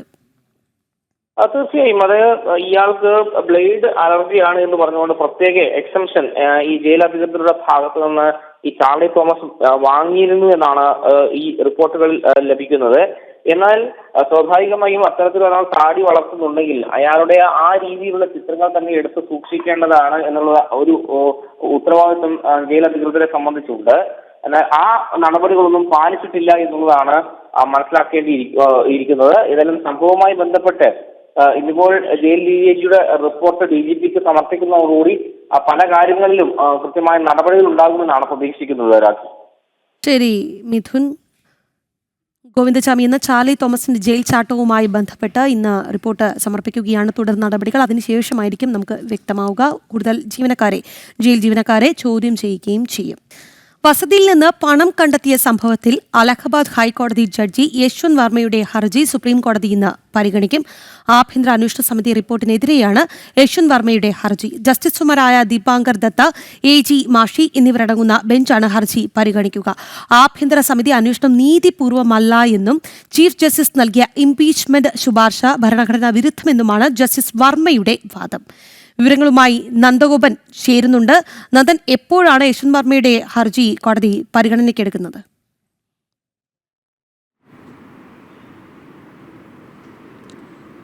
രാഹി, ഇന്നിപ്പോൾ യശ്വന്ത് വർമ്മയുടെ ഹർജി കോടതി ലിസ്റ്റ് ചെയ്തിട്ടുണ്ട്. ഉച്ചയ്ക്ക് മുമ്പ് തന്നെ ഈ ഹർജി പരിഗണിക്കുമെന്നുള്ളതാണ് അറിയാൻ കഴിയുന്നത്. ഏതായാലും ഡൽഹി ഹൈക്കോടതി ജഡ്ജിയായിരുന്നപ്പോഴാണ് യശ്വന്ത് വർമ്മയുടെ ഔദ്യോഗിക വസതിയിൽ നിന്നും ഏതാണ്ട് 15 കോടിയോളം രൂപ പണക്കൂമ്പാരമായി കണ്ടെത്തിയത്. ആദ്യം വസതിക്ക് തീ പിടിക്കുന്നു. പിന്നീട് ഈ നോട്ടുകെട്ടുകളിൽ ഒരു ഭാഗം തീ പിടിച്ച നിലയിൽ അവിടെ എത്തിയ ഫയർഫോഴ്സ് ഉദ്യോഗസ്ഥരാണ് കണ്ടെത്തിയത്. പിന്നീട് തുടർന്ന് ഇതുമായി ബന്ധപ്പെട്ട പലവിധ അന്വേഷണങ്ങൾ നടന്നു. ഇതിനിടയിലാണ് സുപ്രീം കോടതി ഒരു പ്രത്യേക സമിതിയെ നിയോഗിച്ചത്. അന്ന് ചീഫ് ജസ്റ്റിസ് ആയിരുന്ന RS ഗവായിയുടെ നേതൃത്വത്തിലുള്ള അദ്ദേഹത്തിൻ്റെ സജഷൻ പ്രകാരമാണ് പ്രത്യേക ഗ്രൂപ്പ് അല്ലെങ്കിൽ പ്രത്യേക സമിതി രൂപീകരിച്ചത്. ഈ സമിതി ആഭ്യന്തര അന്വേഷണം നടത്തി വരികയാണ്. യശ്വന്ത് വർമ്മയ്ക്കെതിരെ ഗുരുതര റിപ്പോർട്ടുകളാണ് സമിതി നൽകിയത്. എന്നാൽ ഈ റിപ്പോർട്ട് വളരെ രഹസ്യമായി കൈകാര്യം ചെയ്യേണ്ട ഈ റിപ്പോർട്ട് മാധ്യമങ്ങൾക്കടക്കം ചോർത്തി നൽകി എന്നുള്ളതാണ് യശ്വന്ത് വർമ്മയുടെ ആരോപണം. മാത്രമല്ല, ആഭ്യന്തര സമിതിയുടെ അന്വേഷണം നീതിപൂർവമല്ല എന്നുള്ളതും യശ്വന്ത് ശർമ്മ ആരോപിക്കുന്നു. തൻ്റെ വാദമുഖങ്ങൾ കേട്ടില്ല, യഥാർത്ഥ തെളിവുകൾ ശേഖരിച്ചില്ല, തൻ്റെ മൊഴിയെടുത്തില്ല തുടങ്ങിയ കാര്യങ്ങളാണ് യശ്വന്ത് ശർമ്മ ആരോപിക്കുന്നത്. അതുകൊണ്ട് തന്നെ ഈ ആഭ്യന്തര സമിതിയുടെ ഈ അന്വേഷണം റദ്ദാക്കണമെന്നുള്ളതാണ് പ്രധാനമായും യശ്വന്ത് ശർമ്മ സുപ്രീം കോടതിക്ക് മുന്നിൽ നൽകിയ ഹർജി. ഇതിനെല്ലാം ഉപരി തന്നെ ഇംപീച്ച്മെൻറ്റ് ചെയ്യാനുള്ള നടപടി, പാർലമെൻറ്റിലടക്കം ഇംപീച്ച്മെൻറ്റ് ചെയ്യാനുള്ള നടപടിയും അതേപോലെ തന്നെ ജഡ്ജി എന്നുള്ള ചുമതലയിൽ നിന്നും മാറ്റി നിർത്തുവാനുള്ള നടപടിയും അത് ഭരണഘടനയ്ക്ക് നിരക്കുന്നതല്ല, നിയമപരമല്ല എന്നുള്ളതാണ് യശ്വന്ത് ശർമ്മ ചൂണ്ടിക്കാണിക്കുന്നത്. ഇത് ചൂണ്ടിക്കാണിച്ചുകൊണ്ട് നൽകിയ ഹർജി കഴിഞ്ഞ ദിവസം ഈ സുപ്രീം കോടതി പരിഗണിച്ചിരുന്നു. പിന്നീട് ഇതുമായി ബന്ധപ്പെട്ട കൂടുതൽ വാദമുഖങ്ങൾക്കായിട്ട് സുപ്രീം കോടതി കേസ് മാറ്റിവെക്കുകയായിരുന്നു. തുടർന്ന് ഇന്നിപ്പോൾ കേസ് പരിഗണിക്കുമ്പോൾ സ്വാഭാവികമായും ഇതിൽ ഒരു കക്ഷി എന്നുള്ളത് സുപ്രീം കോടതി തന്നെയാണ്. അതുകൊണ്ട് തന്നെ സുപ്രീം കോടതിക്ക് നോട്ടീസ് അയക്കേണ്ട ഒരു സാഹചര്യമില്ല. എന്നാൽ കേന്ദ്ര സർക്കാരിന് ഇതുമായി ബന്ധപ്പെട്ട് സുപ്രീം കോടതി എന്താണ് കേന്ദ്രത്തിൻ്റെ നിലപാടെന്നറിയാൻ വേണ്ടി നോട്ടീസ് അയക്കും. അതിനപ്പുറത്തേക്ക് ഇന്ന് കോടതിയിൽ മറ്റ് നടപടിക്രമങ്ങളൊന്നും തന്നെ ഉണ്ടായില്ല എന്നുള്ളതാണ് നിയമവിദഗ്ധരും മറ്റും ചൂണ്ടിക്കാണിക്കുന്നത്. ഏതായാലും ഈ അന്വേഷണ റിപ്പോർട്ട് നീതിപൂർവമല്ല, ന്യായമല്ല, ഈ ആഭ്യന്തര അന്വേഷണം തന്നെ യുക്തിക്ക് നിരക്കാത്തതാണ് എന്നുള്ള വാദമുഖങ്ങളാണ് പ്രധാനമായും യശ്വന്ത് ശർമ്മ സുപ്രീം കോടതിക്ക് മുന്നിൽ വെക്കുന്നത്. അതുപോലെ തന്നെ യശ്വന്ത് വർമ്മയ്ക്ക് വേണ്ടിയിട്ട് അവിടെ ഒരു പ്രമുഖ അഭിഭാഷകരുടെ വലിയൊരു നിര തന്നെ കോടതിയിൽ എത്തിയേക്കും എന്നുള്ളതാണ്. നേരത്തെ ഹർജി ഉടൻ പരിഗണിക്കണമെന്നാവശ്യപ്പെട്ട് വലിയ ഒരു പ്രമുഖരുടെ ഒരു നിര തന്നെ ഉണ്ടായിരുന്നു. അതുപോലെ ഒരു സമാനമായ ഒരു സാഹചര്യം കൂടിയാണ്.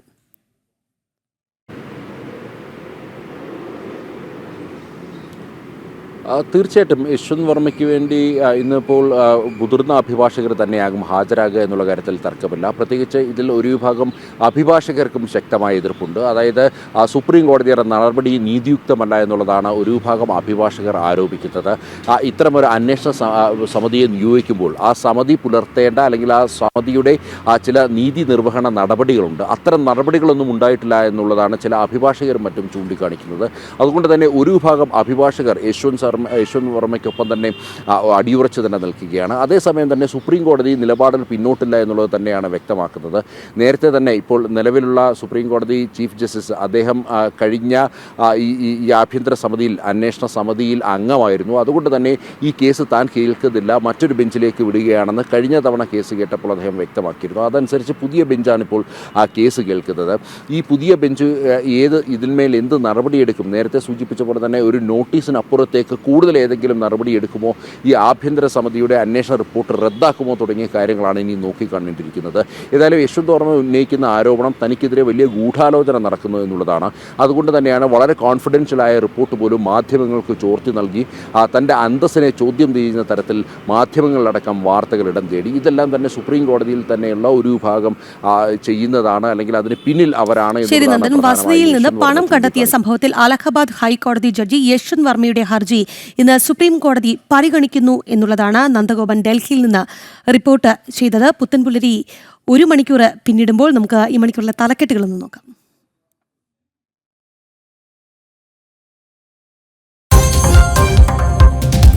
പാർലമെന്റിൽ ഇന്ന് ഓപ്പറേഷൻ സിന്ദൂറിൽ ചർച്ച. ലോക്സഭയിൽ ചർച്ചയ്ക്ക് തുടക്കമിടുക പ്രതിരോധ മന്ത്രി. പ്രധാനമന്ത്രിയും പങ്കെടുക്കും. ചർച്ചയ്ക്ക് അനുവദിച്ച സമയം 16 മണിക്കൂർ.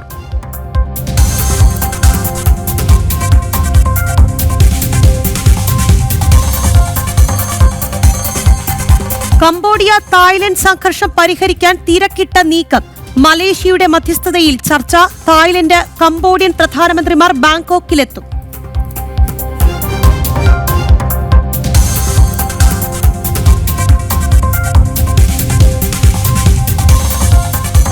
സംസ്ഥാനത്ത് മഴ ദുർബലമാകുന്നു. 4 ജില്ലകൾക്ക് യെല്ലോ അലർട്ട്. തീരദേശത്ത് ശക്തമായ തിരമാലകൾക്ക് സാധ്യത. പലയിടങ്ങളിലും കടലാക്രമണ മുന്നറിയിപ്പ്.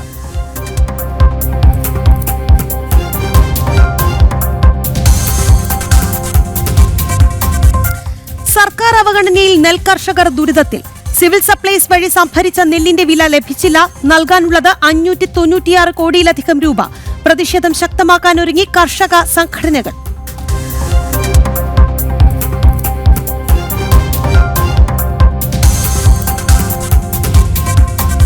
ജ്ഞാനസഭാ സമ്മേളനത്തിൽ ഇന്ന് വികസിത ഭാരതം വിഷയത്തിൽ ചർച്ച. സർവകലാശാല വൈസ് ചാൻസലർമാരും പങ്കെടുക്കും. വിദ്യാഭ്യാസ സമ്മേളനവും ചിന്തൻ ബൈഠക്കും RSS സർസംഘചാലകിന്റെ മാർഗനിർദ്ദേശത്തിൽ.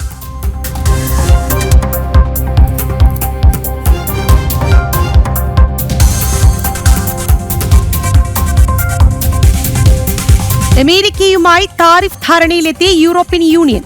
ഉൽപ്പന്നങ്ങൾക്ക് 15% താരിഫ്. ആണവ ഇന്ധനവും പ്രകൃതിവാതകവും അമേരിക്കയിൽ നിന്ന് ഇറക്കുമതി ചെയ്യാനും ധാരണ.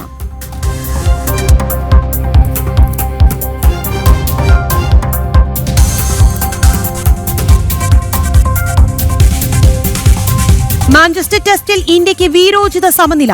പൊരുതി സെഞ്ചുറിയടിച്ച് ജഡേജയും വാഷിംഗ്ടൺ സുന്ദറും. മത്സരത്തിനിടെ നാടകീയ രംഗങ്ങൾ. നേരത്തെ സമനിലയിൽ പിരിയാമെന്ന ഇംഗ്ലണ്ട് നിർദ്ദേശം തള്ളി ഇന്ത്യ.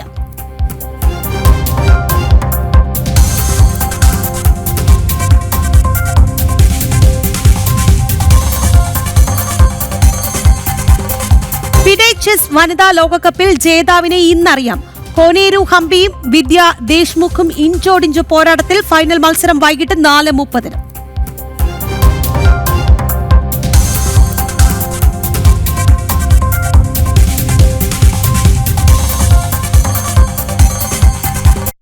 കംബോഡിയ തായ്ലൻഡ് സംഘർഷം പരിഹരിക്കാൻ ഇന്ന് ചർച്ച. മലേഷ്യയുടെ മധ്യസ്ഥതയിലായിരിക്കും ചർച്ച നടക്കുക. ചർച്ചകൾക്കായി തായ്ലൻഡ് താൽക്കാലിക പ്രധാനമന്ത്രി ബാങ്കോക്കിൽ എത്തും. കംബോഡിയൻ പ്രധാനമന്ത്രിയും എത്തുമെന്ന് മലേഷ്യ സ്ഥിരീകരിച്ചിട്ടുണ്ട്.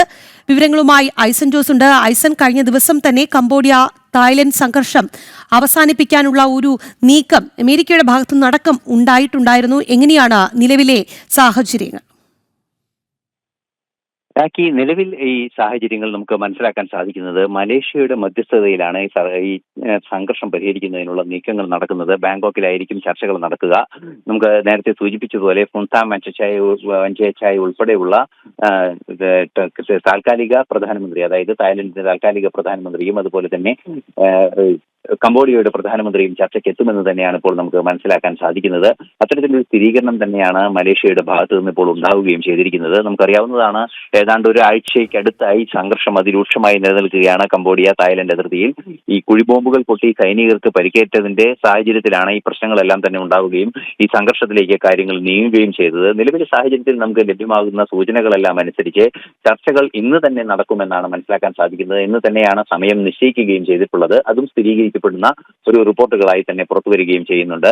നിലവിലെ സാഹചര്യത്തിൽ ഈ സംഘർഷം അവസാനിപ്പിക്കണം അടിയന്തരമായി എന്ന് ഡൊണാൾഡ് ട്രംപ് നിർദ്ദേശിച്ചിരുന്നു. മാത്രമല്ല ഡൊണാൾഡ് ട്രംപ് നിർദ്ദേശിച്ചത് പ്രകാരം തായ്ലൻഡിനും അതുപോലെ തന്നെ കംബോഡിയയ്ക്കും അമേരിക്കയുമായുള്ള വാണിജ്യ ബന്ധം തുടരണമെങ്കിൽ സംഘർഷം അവസാനിപ്പിക്കണം. സംഘർഷം അവസാനിപ്പിച്ചതിന് ശേഷം അത്തരം ചർച്ചകളിലേക്ക് കടക്കാമെന്ന മുന്നറിയിപ്പാണ് ഇന്നലെ അമേരിക്ക നൽകിയത്.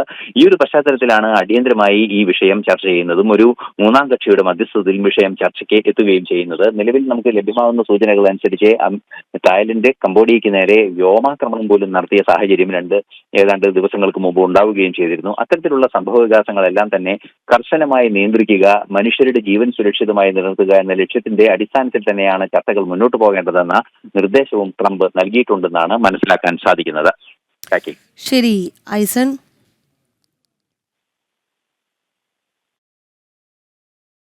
എന്തായാലും ഈ കോൺഗ്രസിലെ പൊട്ടിത്തെറിയുമായി ബന്ധപ്പെട്ടിട്ടുള്ള കമൻസ് ആണ് നമ്മുടെ പ്രേക്ഷകർ പലരും രേഖപ്പെടുത്തുന്നത്. ഒരാൾ പറഞ്ഞിട്ടുണ്ട്, കോൺഗ്രസിലെ എല്ലാ നേതാക്കൾക്കും വേണം കസേര. ഒരുപാട് കസേരകളിൽ എല്ലാവരുടെയും നോട്ടം മുഖ്യമന്ത്രി കസേരയിലാണ്. അതാണ് കോൺഗ്രസിന്റെ മാറാ രോഗം എന്നുള്ളതാണ് പൊതുജനം രേഖപ്പെടുത്തുന്ന കമൻസ്. ഇത് കോൺഗ്രസ് തിരിച്ചറിയുന്നുണ്ട് എന്ന് കരുതുകയാണ്. എന്തായാലും നമുക്ക് തിരുവനന്തപുരത്തേക്ക് പോവാം. സംസ്ഥാനത്ത് മഴയുടെ ശക്തി കുറയുന്നു. 4 ജില്ലകൾക്ക് ഇന്ന് യെല്ലോ അലേർട്ട്. കോഴിക്കോട്, വയനാട്, കണ്ണൂർ, കാസർഗോഡ് ജില്ലകളിലാണ് യെല്ലോ അലേർട്ട്. തീരപ്രദേശത്ത് ശക്തമായ തിരമാലകൾക്കും സാധ്യതയുണ്ട്. അതേസമയം കോട്ടയം ജില്ലയിലെ ദുരിതാശ്വാസ ക്യാമ്പുകൾ പ്രവർത്തിക്കുന്ന സ്കൂളുകൾക്കും കുട്ടനാട് താലൂക്കിലെ എല്ലാ വിദ്യാഭ്യാസ സ്ഥാപനങ്ങൾക്കും ഇന്ന് അവധിയാണ്. വിവരങ്ങളുമായി ടിൻഡു ദാസ് ഉണ്ട്. ടിൻഡു, കഴിഞ്ഞ കുറച്ച് ദിവസമായി വലിയ മഴയൊക്കെ ആയിരുന്നു, തോരാമഴ എന്ന് തന്നെ പറയാം സംസ്ഥാനത്ത് പലയിടത്തും. എന്തായാലും ഇപ്പോൾ ചെറിയൊരു ആശ്വാസം നൽകുന്ന വാർത്ത എന്ന് പറയുന്നത് യെല്ലോ അലേർട്ട് 4 ജില്ലകളിൽ ഒതുങ്ങിയിട്ടുണ്ട്, മഴയുടെ ശക്തി കുറയുന്നു എന്നുള്ളതാണ്. എങ്ങനെയാണ് കൂടുതൽ വിവരങ്ങൾ? ടിൻഡു, കേൾക്കാമെന്ന് പ്രതീക്ഷിക്കുന്നു. സംസ്ഥാനത്ത് മഴയുടെ ശക്തി കുറയും എന്നുള്ളത് വലിയ ആശ്വാസം നൽകുന്നുണ്ട്. കാരണം കുറച്ച് ദിവസമായി തോരാ മഴയായിരുന്നു സംസ്ഥാനത്തെ പല ജില്ലകളിലും. എന്തായാലും ഇന്ന് 4 ജില്ലകളിലാണ് യെല്ലോ അലേർട്ട്. എങ്ങനെയാണ് കൂടുതൽ വിവരങ്ങൾ?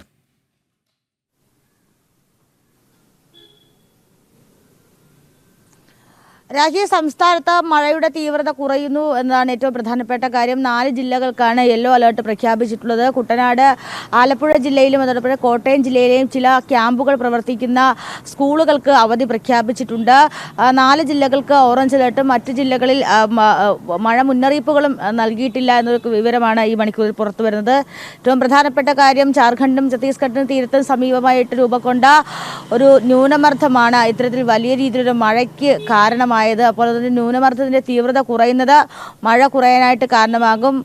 മൺസൂണിന്റെ ശക്തി ഇതോടെ കുറയുന്നു എന്ന് നമുക്ക് മനസ്സിലാക്കാൻ സാധിക്കുന്നു. വരുന്ന ഒരാഴ്ച വലിയ രീതിയിലുള്ള മഴ മുന്നറിയിപ്പുകളൊന്നും നൽകിയിട്ടില്ല. കാറ്റിന്റെ വേഗത അത് കൂടും. കാരണം ഈ ന്യൂനമർദ്ദത്തിന് പിന്നോടിയായിട്ടുള്ള മർദ്ദവ്യത്യാസം അത് 60 കിലോമീറ്റർ വേഗതയിൽ വരെ കേരള തീരത്ത് കാറ്റ് വീശിയടിച്ചേക്കാവുന്ന സാധ്യത മുന്നിൽ കാണുന്നുണ്ട്. മത്സ്യത്തൊഴിലാളികൾക്ക് വിലക്ക് ഏർപ്പെടുത്തിയിട്ടില്ല. കേരള തീരത്ത് ജാഗ്രതാ നിർദ്ദേശം മാത്രമാണ് നൽകിയിട്ടുള്ളത്. ഒറ്റപ്പെട്ട ഇടങ്ങളിൽ മഴ ലഭിക്കാമെങ്കിലും വലിയ രീതിയിലുള്ള നൗകാസ്റ്റ് വ്യത്യാസങ്ങളൊന്നും ഈ മണിക്കൂറുകളിൽ പ്രതീക്ഷിക്കുന്നില്ല. അടുത്ത മണിക്കൂറുകളിൽ കേരളത്തിൽ എവിടെയും അതിതീവ്ര മഴ മുന്നറിയിപ്പുകൾ നൽകിയിട്ടില്ല. നിലവിൽ നൽകിയിട്ടുള്ള മഴ മുന്നറിയിപ്പുകൾ മാത്രമാണുള്ളത്. അതോടൊപ്പം തന്നെ ക്യാമ്പുകൾ പ്രവർത്തിക്കുന്ന സ്കൂളുകൾക്കും അതോടൊപ്പം തന്നെ ആലപ്പുഴ ജില്ലയിലൊക്കെ ഉള്ള ചില ഇടങ്ങളിലൊക്കെ അവധി പ്രഖ്യാപിച്ചിട്ടുണ്ട്. അതോടൊപ്പം തന്നെ തെക്കൻ കേരളത്തിലെ ആലപ്പുഴ ജില്ലയിലെ കിഴക്കൻ വെള്ളം അത് വലിയ രീതിയിൽ തന്നെ വരുന്നുണ്ട്. അത് മഴ ശമിച്ചതോടെയാണ് ഇത്തരത്തിൽ കിഴക്കൻ വെള്ളം ശക്തിയായി എത്തുന്നത്. അതോടൊപ്പം തന്നെ ദുരന്ത നിവാരണ അതോറിറ്റിയുടെ മറ്റു വലിയ രീതിയിലുള്ള മുന്നറിയിപ്പുകളും നൽകിയിട്ടില്ല. ആശ്വാസകരമായിട്ടുള്ള ദിവസമായിരിക്കും. അടുത്ത ഒരാഴ്ച അതിതീവ്രമായിട്ടുള്ള മഴ മുന്നറിയിപ്പുകളൊന്നും സംസ്ഥാനത്ത് പ്രഖ്യാപിച്ചിട്ടില്ല. രാഖി. ശരി ടിൻഡു, സംസ്ഥാനത്ത് മഴയുടെ ശക്തി കുറയുന്നു എന്ന വാർത്തയാണ് തിരുവനന്തപുരത്ത് നിന്ന് ടിൻഡു ദാസ് പങ്കുവച്ചത്. ഇനി പുത്തൻ പുല്ലരി പോകുന്നത് കോഴിക്കോടേക്കാണ്. കോഴിക്കോട് ജില്ലയിലും കരട് വോട്ടർ പട്ടികയ്ക്കെതിരെ വ്യാപക പ്രതിഷേധം. ആസൂത്രണം ഇല്ലാതെയാണ് കരട് വോട്ടർ പട്ടിക പ്രസിദ്ധീകരിച്ചത് എന്ന ആക്ഷേപമാണ് ഉയരുന്നത്. LDFന് അനുകൂലമായാണ് വാർഡുകൾ വിഭജിച്ചത് എന്ന ആരോപണവും ഉയരുന്നുണ്ട്. വിവരങ്ങളുമായി ശിവദാസ് കന്മനമുണ്ട്. Shivadas, good morning. ഈ കരട് വോട്ടർ പട്ടികയ്ക്കെതിരെ വലിയ രീതിയിലുള്ള പ്രതിഷേധമാണ് അവിടെ ഉയർന്നത്. ആസൂത്രണം ഇല്ലാതെ കരട് വോട്ടർ പട്ടിക പ്രസിദ്ധീകരിച്ചു എന്ന ആക്ഷേപം ഉയരുമ്പോൾ അത് LDFന് അനുകൂലമാക്കി തീർക്കുകയാണ് എന്നാണ് ആക്ഷേപം ശക്തമാകുന്നത്. എങ്ങനെയാണ് കൂടുതൽ വിവരങ്ങൾ? രാഖി, തീർച്ചയായും അത്തരത്തിൽ തന്നെയാണ് LDFന് അനുകൂലമാകുന്ന തരത്തിലുള്ള ഒരു കരട് വിജ്ഞാപനമാണ് ഇപ്പോൾ ഇറങ്ങിയിരിക്കുന്നത്. കരട് വോട്ടർ പട്ടിക അത്തരത്തിൽ ആണ് വാർഡുകൾ അടക്കം വിഭജിച്ചത് എന്നുള്ളതാണ് ഇപ്പോൾ ഏറ്റവും വലിയ രീതിയിൽ ഉയരുന്ന ആക്ഷേപം. ഇതിനെതിരെ ശക്തമായൊരു പ്രതിഷേധം തന്നെ ഉയരുന്നുണ്ട്. നമുക്കറിയാം, മറ്റു പല ജില്ലകളിലടക്കം ഇത്തരത്തിൽ കരട് വോട്ടർ പട്ടികയ്ക്കെതിരെ വലിയ രീതിയിലുള്ള ഒരു പ്രതിഷേധം ഉണ്ടാകുന്നുണ്ട്. കാരണം ഈ വോട്ടർ പട്ടിക അല്ലെങ്കിൽ വാർഡുകൾ അടക്കം വിഭജിക്കുമ്പോൾ ഇത് LDFന് അനുകൂലമാകുന്ന തരത്തിൽ അല്ലെങ്കിൽ CPMന് അനുകൂലമാകുന്ന തരത്തിൽ ഉള്ള ഒരു വിഭജനമാണ് നടക്കുന്നത്. ഇതിനെതിരെയാണ് ഇപ്പോൾ വലിയ രീതിയിലുള്ള ഒരു പ്രതിഷേധം ഉയരുന്നത്. കോഴിക്കോട് കോർപ്പറേഷനെ സംബന്ധിച്ച് ഈ പല വാർഡുകളും ആസൂത്രണമില്ലാതെയാണ് വിഭജിച്ചിരിക്കുന്നത് എന്നാണ് BJP ഉയർത്തുന്ന ഒരു പ്രധാന ആരോപണം. കാരണം CPMന് ശക്തിയുള്ള ചില ഭാഗങ്ങൾ അവർ അടർത്തിയെടുത്ത് കൃത്യമായി ബൗണ്ടറി ഒന്നും നിശ്ചയിക്കാതെ മറ്റു CPMന് ശക്തിയുള്ള മറ്റൊരു ഭാഗത്തേക്ക് കൂട്ടിച്ചേർക്കുന്നു. അങ്ങനെ ആ വാർഡ് പിടിച്ചെടുക്കുക എന്നൊരു ലക്ഷ്യം അതിന് പിന്നിൽ ഉണ്ട് എന്നുള്ളതാണ് പ്രധാനമായും ഉയരുന്ന ഒരു ആരോപണം. ഇതിനെതിരെ പരാതി നൽകാൻ ഒരുങ്ങുകയാണ് BJP അടക്കമുള്ള മറ്റു പ്രതിപക്ഷ സംഘടനകൾ. കാരണം വലിയ രീതിയിലുള്ള വ്യാപകമായ ഈ രീതിയിലുള്ള ഒരു ആസൂത്രണമില്ലായ്മ ഇതിൽ ഉണ്ടായിട്ടുണ്ട് എന്ന് കൃത്യമായി തന്നെ അവർ സൂചിപ്പിക്കുന്നുണ്ട്. കാരണം ഒരു വാർഡിൽ ഏകദേശം 9,000-ഓളം വോട്ട് ഉണ്ടായിരുന്ന ഒരു വാർഡ് അതിപ്പോൾ വെട്ടിച്ചുരുക്കി 3,000 വോട്ട് ആക്കി മാറ്റിയിട്ടുണ്ട്. ചില ഇടങ്ങളിൽ 3,000 വോട്ടുള്ളത് 9,000-ഓ അല്ലെങ്കിൽ 6,000-ന് കൂടുതലോ ഉള്ളതാക്കി മാറ്റിയിട്ടുണ്ട്. അതായത് കൃത്യമായി ആസൂത്രണമില്ലാതെ തോന്നിയ രീതിയിലുള്ള ഒരു കരട് വോട്ടർ പട്ടികയും വിഭജനവുമാണ് നടന്നിട്ടുള്ളത് എന്നാണ് പ്രധാനമായും ഉയരുന്ന ഒരു ആരോപണം. ഇത് കൃത്യമായി തന്നെ CPM അവർ താഴെത്തട്ടിൽ ഇത്തരത്തിലുള്ള പരിശോധനകൾ നടത്തി അതിനനുസരിച്ചുള്ള ഒരു കരട് വോട്ടർ പട്ടികയാണ് തയ്യാറാക്കിയിട്ടുള്ളത് എന്നാണ് പ്രധാനമായും പറയുന്നത്. എന്തായാലും ഇതിനെതിരെ വലിയ രീതിയിലുള്ള ഒരു പ്രതിഷേധം ഇവിടെ ഉയരുന്നുണ്ട്. പ്രത്യേകിച്ച് നമുക്കറിയാം, കോഴിക്കോട് കോർപ്പറേഷനെ സംബന്ധിച്ച് BJP അടക്കം വലിയ രീതിയിൽ മെച്ചപ്പെട്ട പ്രകടനം ഓരോ തിരഞ്ഞെടുപ്പുകളിലും കാഴ്ചവെക്കുന്ന ഒരു സാഹചര്യം ഉണ്ട്. നേരത്തെ 1-2 വാർഡുകൾ മാത്രമായിരുന്നു BJPക്ക് ഇവിടെ കൗൺസിലർമാർ ഉണ്ടായിരുന്നത്. പിന്നീട് അത് കഴിഞ്ഞ തവണ 7 കൗൺസിലർമാർ വരെ എത്തിയിരുന്നു. അതോടൊപ്പം തന്നെ UDFനും മേധാവിത്വം ഉള്ള ചില ഭാഗങ്ങളുണ്ട്. ഇതെല്ലാം തന്നെ അട്ടിമറിക്കുന്ന തരത്തിൽ LDFന്റെ കൃത്യമായ അജണ്ടകൾ നടപ്പാക്കുന്ന തരത്തിലുള്ള ഒരു വാർഡ് വിഭജനമാണ് ഈ കോഴിക്കോട് കോർപ്പറേഷനിൽ നടന്നിട്ടുള്ളത് എന്നാണ് പ്രധാനമായും ഇപ്പോൾ മഹിളാ മോർച്ചയുടെ സംസ്ഥാന അധ്യക്ഷ കൂടിയായിട്ടുള്ള നവ്യ ഹരിദാസ് പറഞ്ഞിരിക്കുന്നത്. ഇതിനെതിരെ ജില്ലാ കളക്ടർക്കും അതോടൊപ്പം തന്നെ മറ്റ് അസിസ്റ്റന്റ് സെക്രട്ടറിക്കും അടക്കം പരാതി നൽകാനുള്ള ഒരുക്കത്തിലാണ് പ്രതിപക്ഷ സംഘടനകൾ. രാഖി. ശരി ശിവദാസ്, കോഴിക്കോടും കരട് വോട്ടർ പട്ടികയെ ചൊല്ലി വലിയ രീതിയിലുള്ള ആക്ഷേപങ്ങൾ ഉയരുന്നുണ്ട്. LDFന് അനുകൂലമായിട്ടാണ് വാർഡുകൾ വിഭജിച്ചത് എന്ന ആക്ഷേപമാണ് ശക്തമാകുന്നത്. ശിവദാസ് കന്മനമാണ് കോഴിക്കോട് നിന്ന് വിശദാംശങ്ങൾ നൽകിയത്. ഇനി തിരുവനന്തപുരത്തേക്കാണ്. കേരള സർവകലാശാല വിഷയം VCക്കെതിരെ ഹൈക്കോടതിയെ സമീപിക്കാൻ ഇടത് സിൻഡിക്കേറ്റ് യോഗം വിളിച്ചു ചേർക്കാത്തത് ചൂണ്ടിക്കാട്ടിയാണ് നീക്കം. 60 ദിവസത്തിലൊരിക്കൽ സിൻഡിക്കേറ്റ് യോഗം വിളിക്കണമെന്ന ചട്ടം പാലിച്ചില്ല എന്ന നിലപാടാണ് കോടതിയെ അറിയിക്കുക. ഇത് കോടതിയെ ലക്ഷ്യമാണ് എന്നാണ് സിൻഡിക്കേറ്റിന്റെ നിലപാട്. ഈ മാസം 27-ാം തീയതിക്കുള്ളിൽ സിൻഡിക്കേറ്റ് യോഗം വിളിച്ചു ചേർക്കുമെന്ന് മന്ത്രി ഉറപ്പ് പറഞ്ഞിരുന്നു. വിവരങ്ങളുമായി ടിൻഡുദാസ് ഉണ്ട്. ടിൻഡു, വിശദാംശങ്ങൾ.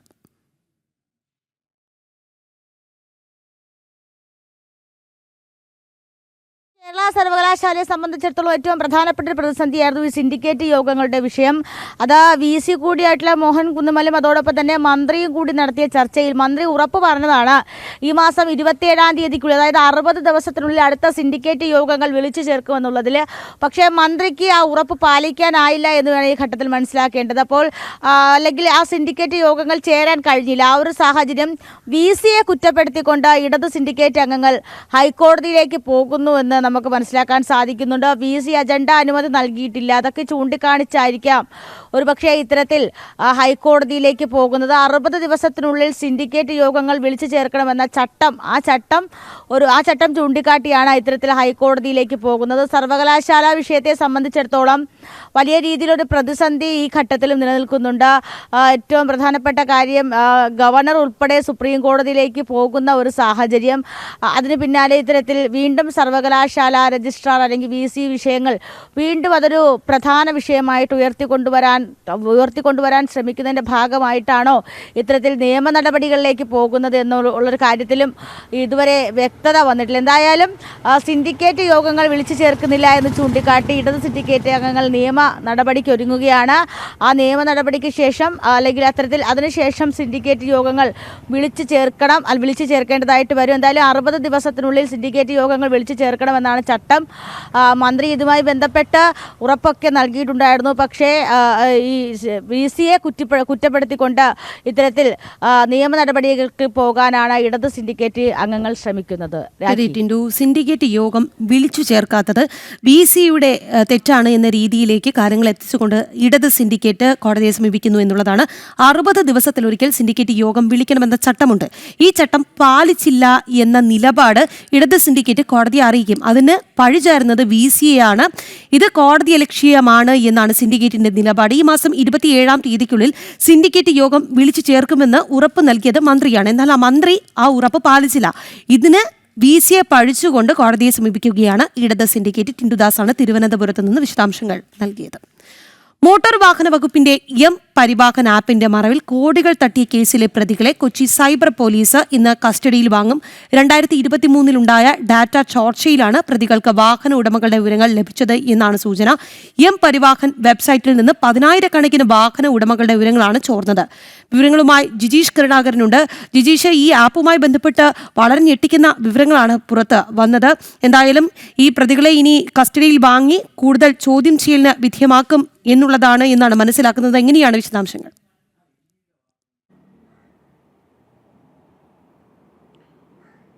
രാഖി, വലിയ ഒരു തട്ടിപ്പാണ് ഈ പരിവാഹൻ്റെ പേരിൽ പ്രതികൾ നടത്തിയിട്ടുള്ളത്. വലിയ തോതിൽ വിവരച്ചോർച്ച നടത്തുകയും അതിലൂടെ തട്ടിപ്പ് നടത്തുകയുമാണ് ചെയ്തത്. 50 ലക്ഷത്തിലധികം രൂപയുടെ തട്ടിപ്പ് നിലവിൽ മാത്രം ലഭ്യമായിട്ടുണ്ട്. മാത്രമല്ല 96 പരാതികളാണ് നിലവിൽ കൊച്ചി നഗരത്തിൽ മാത്രം, കൊച്ചി കേന്ദ്രമാക്കി മാത്രം രജിസ്റ്റർ ചെയ്യുകയും ചെയ്തിട്ടുള്ളത്. എന്നാൽ ഈ തട്ടിപ്പിന്റെ ഒരു വ്യാപ്തി വലുതാണ് എന്ന് തന്നെയാണ് അന്വേഷണ സംഘം വ്യക്തമാക്കുകയും ചെയ്യുന്നത്. ആളുകളുടെ വിവരങ്ങൾ പൂർണ്ണമായും തന്നെ ചോർത്തിയിട്ടുണ്ട്. പരിവാഹനിൽ രജിസ്റ്റർ ചെയ്ത വാഹനങ്ങളുടെയും ഒപ്പം തന്നെ അതിന്റെ ഉടമകളുടെയും എല്ലാം തന്നെ വിവരങ്ങൾ പൂർണ്ണമായും ചോർത്തിക്കൊണ്ട് മറ്റ് ആളുകൾക്ക് കൈമാറിയിട്ടുണ്ട്.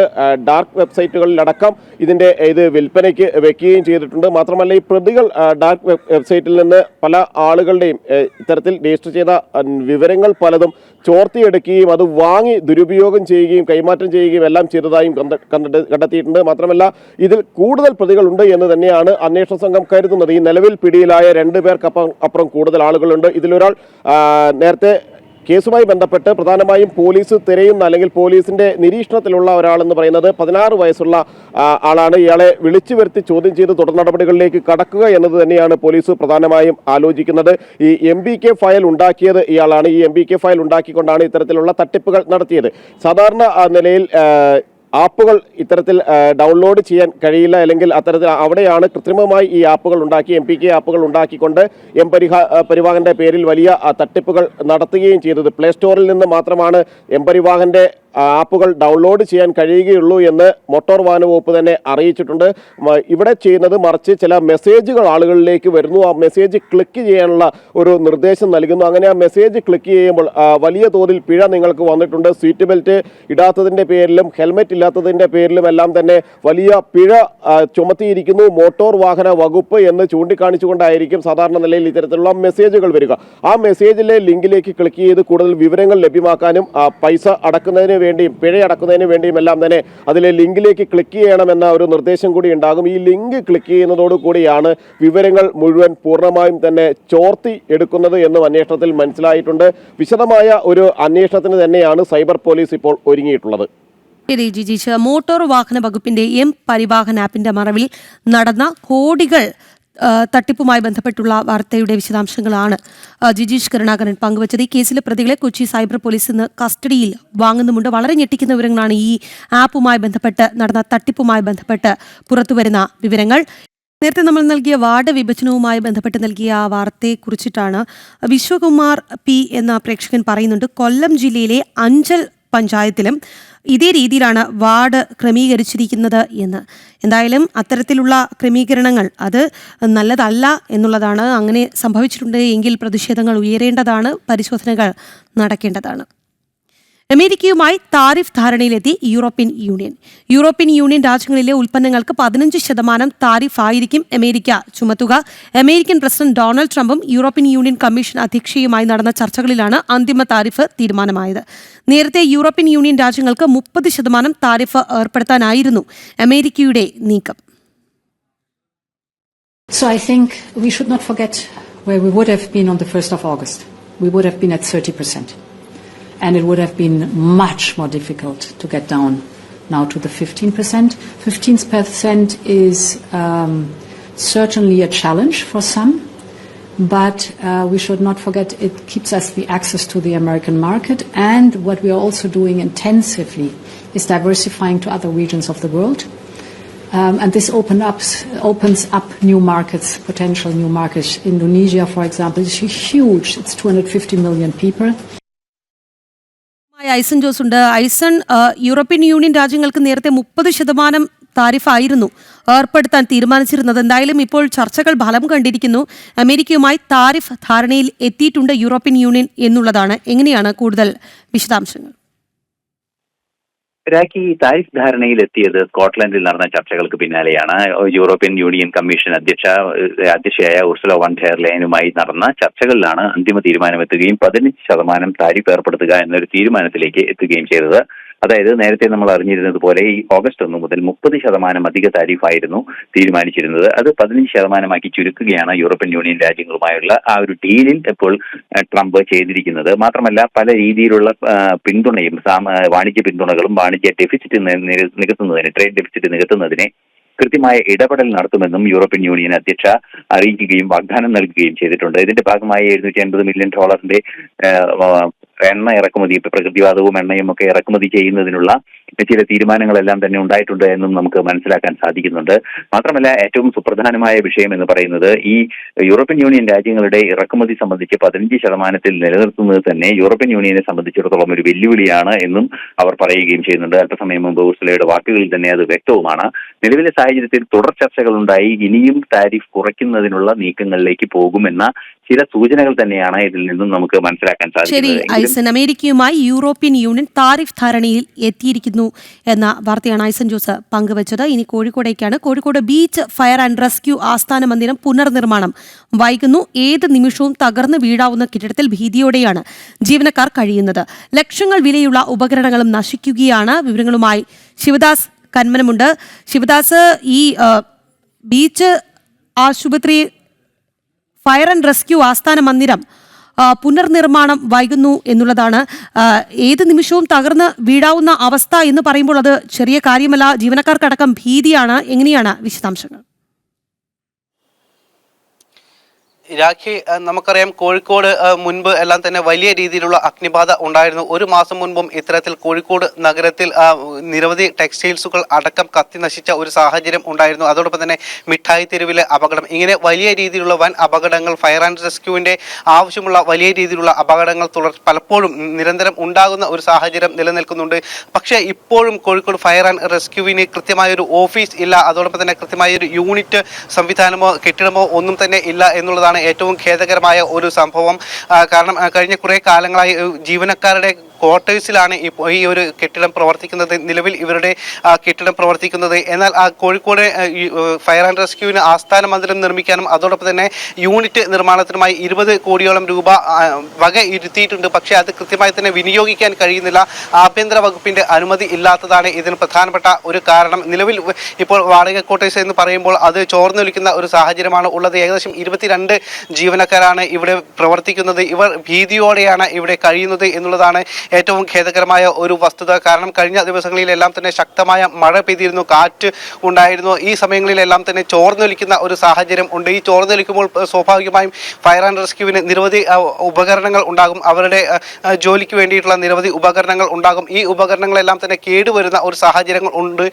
യന്ത്രങ്ങൾ കേടുവരുന്ന ഒരു സാഹചര്യം ഉണ്ട്. ഇത് കൃത്യമായി തന്നെ മാറ്റാനോ മറ്റൊരു സുരക്ഷിതമായ കെട്ടിടത്തിലേക്ക് മാറ്റിവെക്കാനോ ഉള്ള ഒരു ഇടപെടലോ അല്ലെങ്കിൽ അത്തരത്തിലുള്ള കാര്യങ്ങളൊന്നും തന്നെ അധികൃതർ ചെയ്യുന്നില്ല എന്നുള്ളതാണ് ഏറ്റവും പ്രധാനമായും ഉയർന്ന ഒരു പരാതി. ജില്ലാ ഭരണകൂടവും കോർപ്പറേഷനോ ഒന്നും തന്നെ ഇക്കാര്യത്തിൽ കൃത്യമായൊരു ഇടപെടൽ നടത്തുന്നില്ല എന്നുള്ളതാണ് വലിയ രീതിയിൽ തന്നെ ഉയർന്നു വരുന്ന ഒരു ആരോപണം. എന്തായാലും ശോച്യാവസ്ഥയിൽ ഏത് നിമിഷവും പൊളിഞ്ഞു വീഴാവുന്ന ഒരു കെട്ടിടത്തിലാണ് ഇപ്പോൾ ഈ ഒരു ഫയർ ആൻഡ് റെസ്ക്യൂവിന്റെ ഓഫീസ് പ്രവർത്തിക്കുന്നത്. ഈ ജീവനക്കാർ ഇവിടെയാണ് കഴിയുന്നത് എന്നുള്ളതാണ് ഏറ്റവും വളരെ പ്രധാനപ്പെട്ട ഒരു കാര്യം. കാരണം ഏത് നിമിഷവും പൊളിഞ്ഞു വീഴുമ്പോൾ അവർ ജീവന് തന്നെ ഭീഷണിയാകുന്ന തരത്തിലാണ് അവർ ഇവിടെ കഴിയുന്നത്. ഇനിയും ഈ ഒരു പുനർനിർമ്മാണം വൈകും എന്ന് തന്നെയാണ് നമുക്ക് ലഭ്യമാകുന്ന സൂചനകളും വിവരങ്ങളും. ആഭ്യന്തര വകുപ്പിന്റെ ഒരു അനുമതി ലഭിക്കാത്തതാണ് ഇതിന് കാരണം. കൃത്യമായ ഒരു ഇടപെടൽ ഇതിനു വേണ്ടി ഉണ്ടാകുന്നില്ല എന്നുള്ളതും ഒരു വസ്തുത തന്നെയാണ് രാഖി. ശിവദാസ്, അതോടൊപ്പം ചോദിക്കുകയാണ്, നമ്മുടെ പ്രദീപ് എന്ന പ്രേക്ഷകൻ പറയുന്നുണ്ട് കോഴിക്കോട് മഴയാണ് എന്ന്. മഴയുടെ ശക്തി കുറയുന്നു എന്നാണ് നമ്മൾ നേരത്തെ നൽകിയ വാർത്ത. എങ്കിലും ആ പ്രേക്ഷകൻ ചോദിച്ചതുകൊണ്ട് ചോദിക്കുകയാണ്, എങ്ങനെയാണ് അവിടെ മഴയാണോ? രാഖി, മഴയുടെ ശക്തി ഇപ്പോൾ കുറഞ്ഞിട്ടുണ്ട്. ഇപ്പോൾ നിലവിൽ കോഴിക്കോട് ജില്ലയിൽ കാര്യമായ മഴ എവിടെയും ഇല്ല. ഇന്നലെ രാവിലെ മുതൽ ഉച്ചവരെ ഏകദേശം നല്ല രീതിയിൽ തന്നെ മഴ ഉണ്ടായിരുന്നു. കഴിഞ്ഞ 2-3 ദിവസമായി ശക്തമായ രീതിയിൽ തന്നെ മഴയും കാറ്റും മിന്നൽ ചുഴിയും അടക്കം ഉണ്ടായിരുന്നു. വ്യാപകമായ നാശനഷ്ടങ്ങൾ ഉണ്ടായിരുന്നു. കൃഷി വ്യാപകമായി നശിക്കുന്ന ഒരു സാഹചര്യം ഉണ്ടായി. നിരവധി വീടുകൾക്ക് മുകളിൽ മരങ്ങൾ വീണ് വീടുകൾ നശിക്കുന്ന ഒരു സാഹചര്യം, തകരുന്ന ഒരു സാഹചര്യം ഉണ്ടായി. അതോടൊപ്പം തന്നെ മലയോര മേഖലയിൽ വ്യാപകമായ നാശനഷ്ടവും ഇവിടെ ജീവിക്കാൻ കഴിയാത്ത ഒരു സാഹചര്യം ഉണ്ടായി. നിരവധി പേരെ ദുരിതാശ്വാസ ക്യാമ്പുകളിലേക്ക് മാറ്റുന്ന ഒരു സാഹചര്യം ഉണ്ടായി. പക്ഷേ ഇന്ന് സ്ഥിതി ശാന്തമായി ആണ്. ഇന്നലെ ഉച്ചയ്ക്ക് ശേഷം കാര്യമായ മഴ എവിടെയും ഉണ്ടായിട്ടില്ല. അതുകൊണ്ട് തന്നെ ഇന്ന് പലയിടങ്ങളിലും വിലങ്ങാട് ഭാഗങ്ങളിലെല്ലാം തന്നെ ദുരിതാശ്വാസ ക്യാമ്പുകളിലുള്ള ആളുകളെ സ്വന്തം വീടുകളിലേക്ക് മാറ്റുന്നതിൻ്റെ തിരക്കിലാണ് ഇപ്പോൾ നടക്കുന്നത്. ഇന്ന് ഈ ദുരിതാശ്വാസ ക്യാമ്പുകളിൽ കഴിയുന്ന കുടുംബങ്ങളെ അവരുടെ സ്വന്തം വീടുകളിലേക്ക് തന്നെ മാറ്റും. ഇപ്പോൾ നിലവിൽ അത്തരത്തിലുള്ള കാര്യമായ മുന്നറിയിപ്പുകളും ഇല്ല. നിലവിൽ നല്ല തെളിഞ്ഞ കാലാവസ്ഥ തന്നെയാണ് ഇവിടെ കോഴിക്കോട് ജില്ലയിൽ ഇന്ന് ഉള്ളത്. രാഖി. ശരി ശിവദാസ്.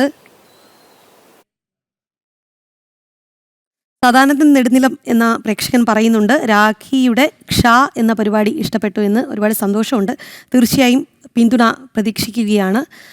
ഒപ്പം മറ്റൊരു വാർത്തയിലേക്ക് പോവുകയാണ്. മാലിന്യ നിക്ഷേപ കേന്ദ്രമായി തിരുവനന്തപുരത്തെ ആനയറ പേട്ടാപ്പാലം പ്രദേശത്ത് തെരുവ് വിളക്കുകളോ ക്യാമറകളോ ഇല്ലാത്തതും ഇരുട്ടിന്റെ മറവിൽ മാലിന്യം തള്ളുന്നതിന് കാരണമാകുന്നുണ്ട്. ഇത് സംബന്ധിച്ച് നിരവധി തവണ പരാതി ഉയർന്നിട്ടും അധികൃതർ തിരിഞ്ഞു നോക്കുന്നില്ല എന്നാണ് ആക്ഷേപം.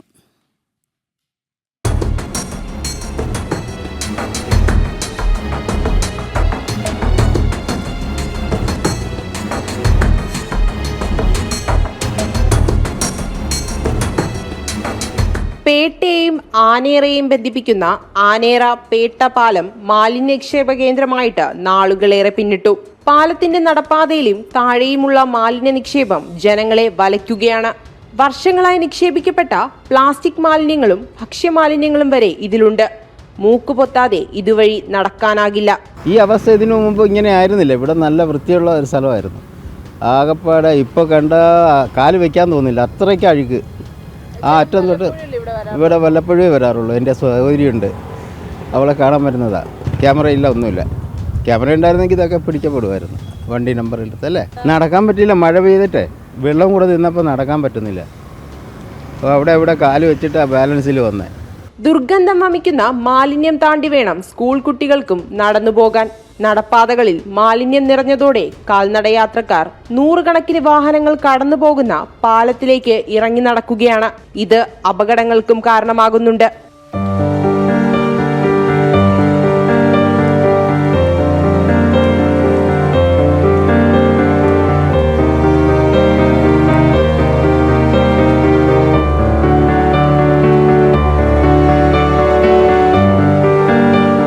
മാലിന്യ നിക്ഷേപം കാരണം പ്രദേശത്ത് തെരുവുനായ ശല്യവും രൂക്ഷമാണ്. ഇതുമൂലം പകൽ പോലും ആളുകൾ ഇതുവഴി നടക്കാൻ ഭയക്കുന്നു. നഗരത്തിന്റെ പല ഭാഗങ്ങളിൽ നിന്നും വാഹനങ്ങളിലെത്തിച്ച് ഇരുട്ടിന്റെ മറവിൽ ഇവിടെ മാലിന്യം നിക്ഷേപിക്കുന്നതായി പരാതിയുണ്ട്. നിരവധി കടകളും ഭക്ഷ്യമാലിന്യങ്ങളും വീടുകളും അടക്കമുള്ള പ്രദേശത്തെ മാലിന്യ നിക്ഷേപം അസുഖങ്ങൾ ക്ഷണിച്ചു വരുത്തുകയാണ്. മഴക്കാലത്ത് പ്രശ്നം ഇരട്ടിക്കുന്നു. കാലങ്ങളായി നിരവധി പരാതികൾ അധികൃതർക്ക് മുന്നിലെത്തിച്ചിട്ടും നടപടി ഉണ്ടാകുന്നില്ല.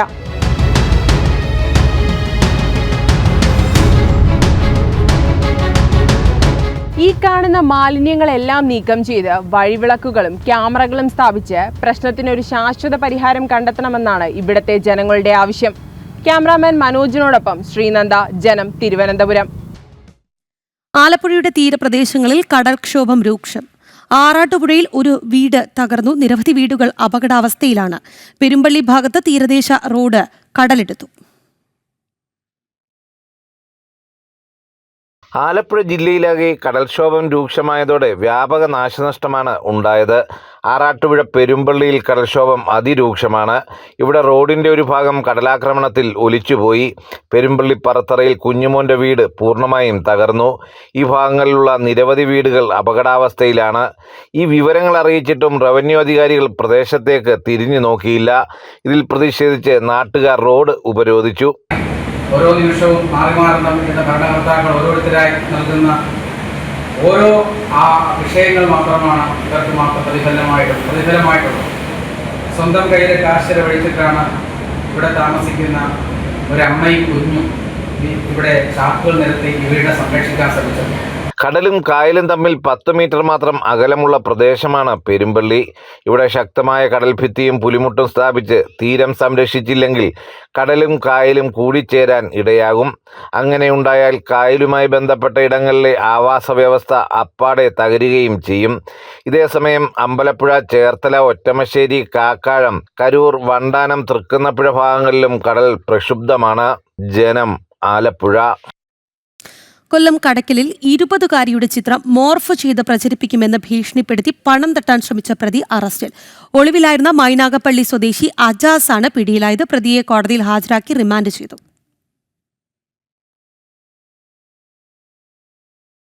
കടക്കലിലെ വസ്ത്രവിപണനശാലയിൽ ജീവനക്കാരനായിരുന്നു പ്രതിയായ അജാസ്. 2024 ജൂലൈ 13 തീയതിയാണ് 20-കാരിയായ പെൺകുട്ടി ഇവിടെ വിവാഹ നിശ്ചയത്തിനായി വസ്ത്രമെടുക്കാനെത്തിയത്. പുതിയ വസ്ത്രം ധരിച്ചതിനു ശേഷം ഇയാളോട് ഫോട്ടോ എടുത്തു കാണിക്കാൻ പെൺകുട്ടി ആവശ്യപ്പെട്ടു. അജാസ് തന്റെ ഫോണിൽ പെൺകുട്ടിയുടെ ഫോട്ടോ എടുത്തു. കുറച്ചു ദിവസങ്ങൾക്ക് ശേഷം ആ ചിത്രം മോർഫ് ചെയ്ത് ഇയാൾ പെൺകുട്ടിയുടെ അമ്മയ്ക്ക് അയച്ചു നൽകി. 1 ലക്ഷം രൂപ നൽകിയില്ലെങ്കിൽ സമൂഹമാധ്യമങ്ങൾ വഴി പ്രചരിപ്പിക്കുമെന്ന് ഭീഷണിപ്പെടുത്തി. തുടർന്ന് സംഭവം അറിഞ്ഞ പെൺകുട്ടി കടക്കൽ പോലീസിൽ പരാതി നൽകുകയായിരുന്നു. പെൺകുട്ടി പരാതി നൽകിയ വിവരമറിഞ്ഞ് അജാസ് ഒളിവിൽ പോയി. ഏറെക്കാലം ഫോൺ ഉപയോഗിക്കാതിരുന്ന ഇയാൾ കഴിഞ്ഞ ദിവസം ഫോണിൽ പുതിയ സിം കാർഡ് ഇട്ടതോടെ സൈബർ സെല്ലിന് വിവരം ലഭിച്ചു. കടക്കൽ പോലീസ് വിവരങ്ങൾ ശേഖരിക്കുകയും തമിഴ്നാട്ടിലെത്തി രാമനാഥപുരത്തെ ഒരു സൂപ്പർമാർക്കറ്റിൽ നിന്നും പ്രതിയെ പിടികൂടുകയുമായിരുന്നു. അജാസ് ഈ സ്ഥാപനത്തിൽ സൂപ്പർവൈസറായി ജോലി ചെയ്യുകയായിരുന്നു. കടക്കൽ സ്റ്റേഷനിലെത്തിച്ച പ്രതിയുടെ അറസ്റ്റ് രേഖപ്പെടുത്തി. വൈദ്യപരിശോധനകൾക്ക് ശേഷം കോടതിയിൽ ഹാജരാക്കി റിമാൻഡ് ചെയ്തു. ജനം, കൊല്ലം. കയറ്റുമതി രംഗത്ത് പാകിസ്ഥാന് കനത്ത തിരിച്ചടി. ചൈന, UAE, സൗദി ഉൾപ്പെടെയുള്ള രാജ്യങ്ങളുമായി പാകിസ്ഥാന്റെ വ്യാപാര കമ്മി വർദ്ധിച്ചു. UAEയിൽ നിന്നുള്ള എണ്ണ ഇറക്കുമതിയിലടക്കം വൻ വർധനവാണ് രേഖപ്പെടുത്തുന്നത്. സാമ്പത്തിക പ്രതിസന്ധിയിൽ നട്ടം തിരിയുന്ന പാകിസ്ഥാന് കനത്ത തിരിച്ചടി. അയൽ രാജ്യങ്ങളുമായുള്ള വ്യാപാര കമ്മി വർദ്ധിച്ചതായി പാക് സെൻട്രൽ ബാങ്കായ സ്റ്റേറ്റ് ബാങ്ക് ഓഫ് പാകിസ്ഥാന്റെ റിപ്പോർട്ട്. ബംഗ്ലാദേശ്, ചൈന തുടങ്ങിയ രാജ്യങ്ങളുമായും GCC രാജ്യങ്ങളുമായുള്ള വ്യാപാര കമ്മിയിൽ വലിയ വർധന ഉണ്ടായി. പാകിസ്ഥാന്റെ കയറ്റുമതി മേഖല പ്രതിസന്ധിയിലുമാണ്. GCC രാജ്യങ്ങളുമായി പാകിസ്ഥാന്റെ കയറ്റുമതി 16% വർദ്ധിച്ചുവെങ്കിലും എണ്ണ ഇറക്കുമതി ഉയർന്നത് വ്യാപാര കമ്മി വർദ്ധിപ്പിച്ചു.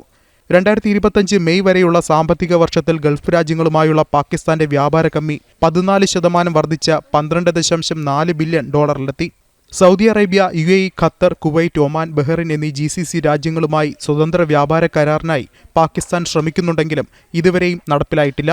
പാകിസ്ഥാന്റെ ഏറ്റവും വലിയ എണ്ണ വിതരണക്കാരായ UAEയിൽ നിന്നുള്ള ഇറക്കുമതിയും വർദ്ധിച്ചു. ഭാരതത്തിനെതിരായ സംഘർഷത്തിൽ പാകിസ്ഥാനൊപ്പം നിന്ന ചൈനയുമായാണ് രാജ്യത്തിന്റെ വ്യാപാര കമ്മി കൂടുതൽ. 2025 സാമ്പത്തിക വർഷത്തിൽ ചൈനയിൽ നിന്നുള്ള ഇറക്കുമതി 20.79% വർദ്ധിച്ച് $16.312 ബില്യൺ. എന്നാൽ ചൈനയിലേക്കുള്ള കയറ്റുമതിയിൽ 8.6% കുറവാണ് പാകിസ്ഥാൻ രേഖപ്പെടുത്തിയത്. അയൽ രാജ്യങ്ങളിൽ നിന്നടക്കമുള്ള ഇറക്കുമതി കൂടുന്നു എന്നത് മാത്രമല്ല, കയറ്റുമതി കുറയുന്നതും രാജ്യത്തിന് ആശങ്കയാണ്. ആഭ്യന്തര ഉൽപ്പാദനം വർദ്ധിപ്പിക്കാനും കയറ്റുമതി വിഭവ വൈവിധ്യീകരണത്തിനും പാകിസ്ഥാൻ ആകുന്നുമില്ല. വർദ്ധിച്ചുവരുന്ന കടം, പണപ്പെരുപ്പം എന്നിവയിൽ നട്ടം തിരിയുന്ന പാകിസ്ഥാൻ സാമ്പത്തിക മേഖലയിൽ ഇരുണ്ട കാലഘട്ടത്തിലൂടെയാണ് കടന്നുപോകുന്നത്. ഇന്റർനാഷണൽ ഡെസ്ക്, ജനം.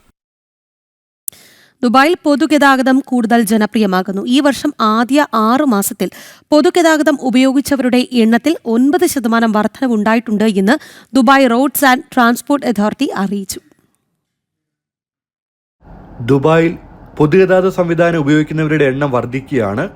ഈ വർഷം ആദ്യ 6 മാസത്തിനിടെ 9% വളർച്ചയാണ് രേഖപ്പെടുത്തിയത്. മെട്രോ, ട്രാം, പൊതുബസ്, ജലഗതാഗതം, ടാക്സി, ആപ്പ് അധിഷ്ഠിത മൊബിലിറ്റി സേവനങ്ങളിലൂടെ ഏതാണ്ട് 39.5 കോടി ആളുകൾ യാത്ര ചെയ്തതായി റോഡ്സ് ആൻഡ് ട്രാൻസ്പോർട്ട് അതോറിറ്റി അറിയിച്ചു. മുൻ വർഷ സമാന കാലയളവിൽ 36 കോടി യാത്രക്കാരായിരുന്നു ഉപയോഗിച്ചത്. മെട്രോ, ടാക്സി എന്നിവയിലാണ് ഏറ്റവും കൂടുതൽ പേർ സഞ്ചരിച്ചത്. ശരാശരി 21 ലക്ഷം പേരാണ് ഒരു ദിവസം പൊതുഗതാഗത വാഹനങ്ങളിൽ കയറുന്നത്. നഗര വളർച്ചയോടൊപ്പം പൊതുഗതാഗതത്തോടുള്ള വിശ്വാസം വർദ്ധിച്ചതാണ് ഇതിന് കാരണമെന്ന് RTA ചെയർമാൻ മാത്തർ അൽ തായർ പറഞ്ഞു. ദുബായിൽ പൊതുജനങ്ങൾക്ക് വൈവിധ്യമാർന്ന യാത്രാ സേവനങ്ങളാണുള്ളത്. അതുകൊണ്ടുതന്നെ പൊതുഗതാഗത ശൃംഖല ദൈനംദിന ജീവിതത്തിന്റെ ഭാഗമായി കഴിഞ്ഞു. 2006 6% മാത്രമുണ്ടായിരുന്ന യാത്രക്കാർ 2024 ആയപ്പോഴേക്കും 21.6% വളർന്നു. റോഡുകൾ നവീകരിച്ചും എമിറേറ്റുകൾ തമ്മിലുള്ള ബന്ധം മെച്ചപ്പെടുത്തിയും പൊതുഗതാഗതം ശക്തമാക്കാനാണ് RTIയുടെ തീരുമാനം. ജനം, ദുബായ്. ദുബായ് പോലീസിന്റെ 69 വർഷത്തെ ചരിത്രത്തിലാദ്യമായി വനിതയ്ക്ക് ബ്രിഗേഡിയർ പദവി. കേണൽ സമീറ അബ്ദുള്ള അൽ അലിക്കാണ് ബ്രിഗേഡിയറായി സ്ഥാനക്കയറ്റം ലഭിച്ചത്. 1994 ദുബായ് പോലീസിൽ ചേർന്ന സമീറ നിലവിൽ സേനയിലെ ഇൻഷുറൻസ് വകുപ്പിന്റെ മേധാവിയാണ്. 1956 സേന സ്ഥാപിതമായതിനു ശേഷം ഇതാദ്യമായാണ് ഒരു വനിതയ്ക്ക് ഇത്രയധികം പ്രാധാന്യമുള്ള പദവിയിൽ നിയമനം നൽകുന്നത്. UAE വൈസ് പ്രസിഡന്റും പ്രധാനമന്ത്രിയുമായ ഷെയ്ഖ് മുഹമ്മദ് ബിൻ റാഷിദ് അൽ മക്തൂമിന്റെ നിർദ്ദേശപ്രകാരമാണ് നിയമനം.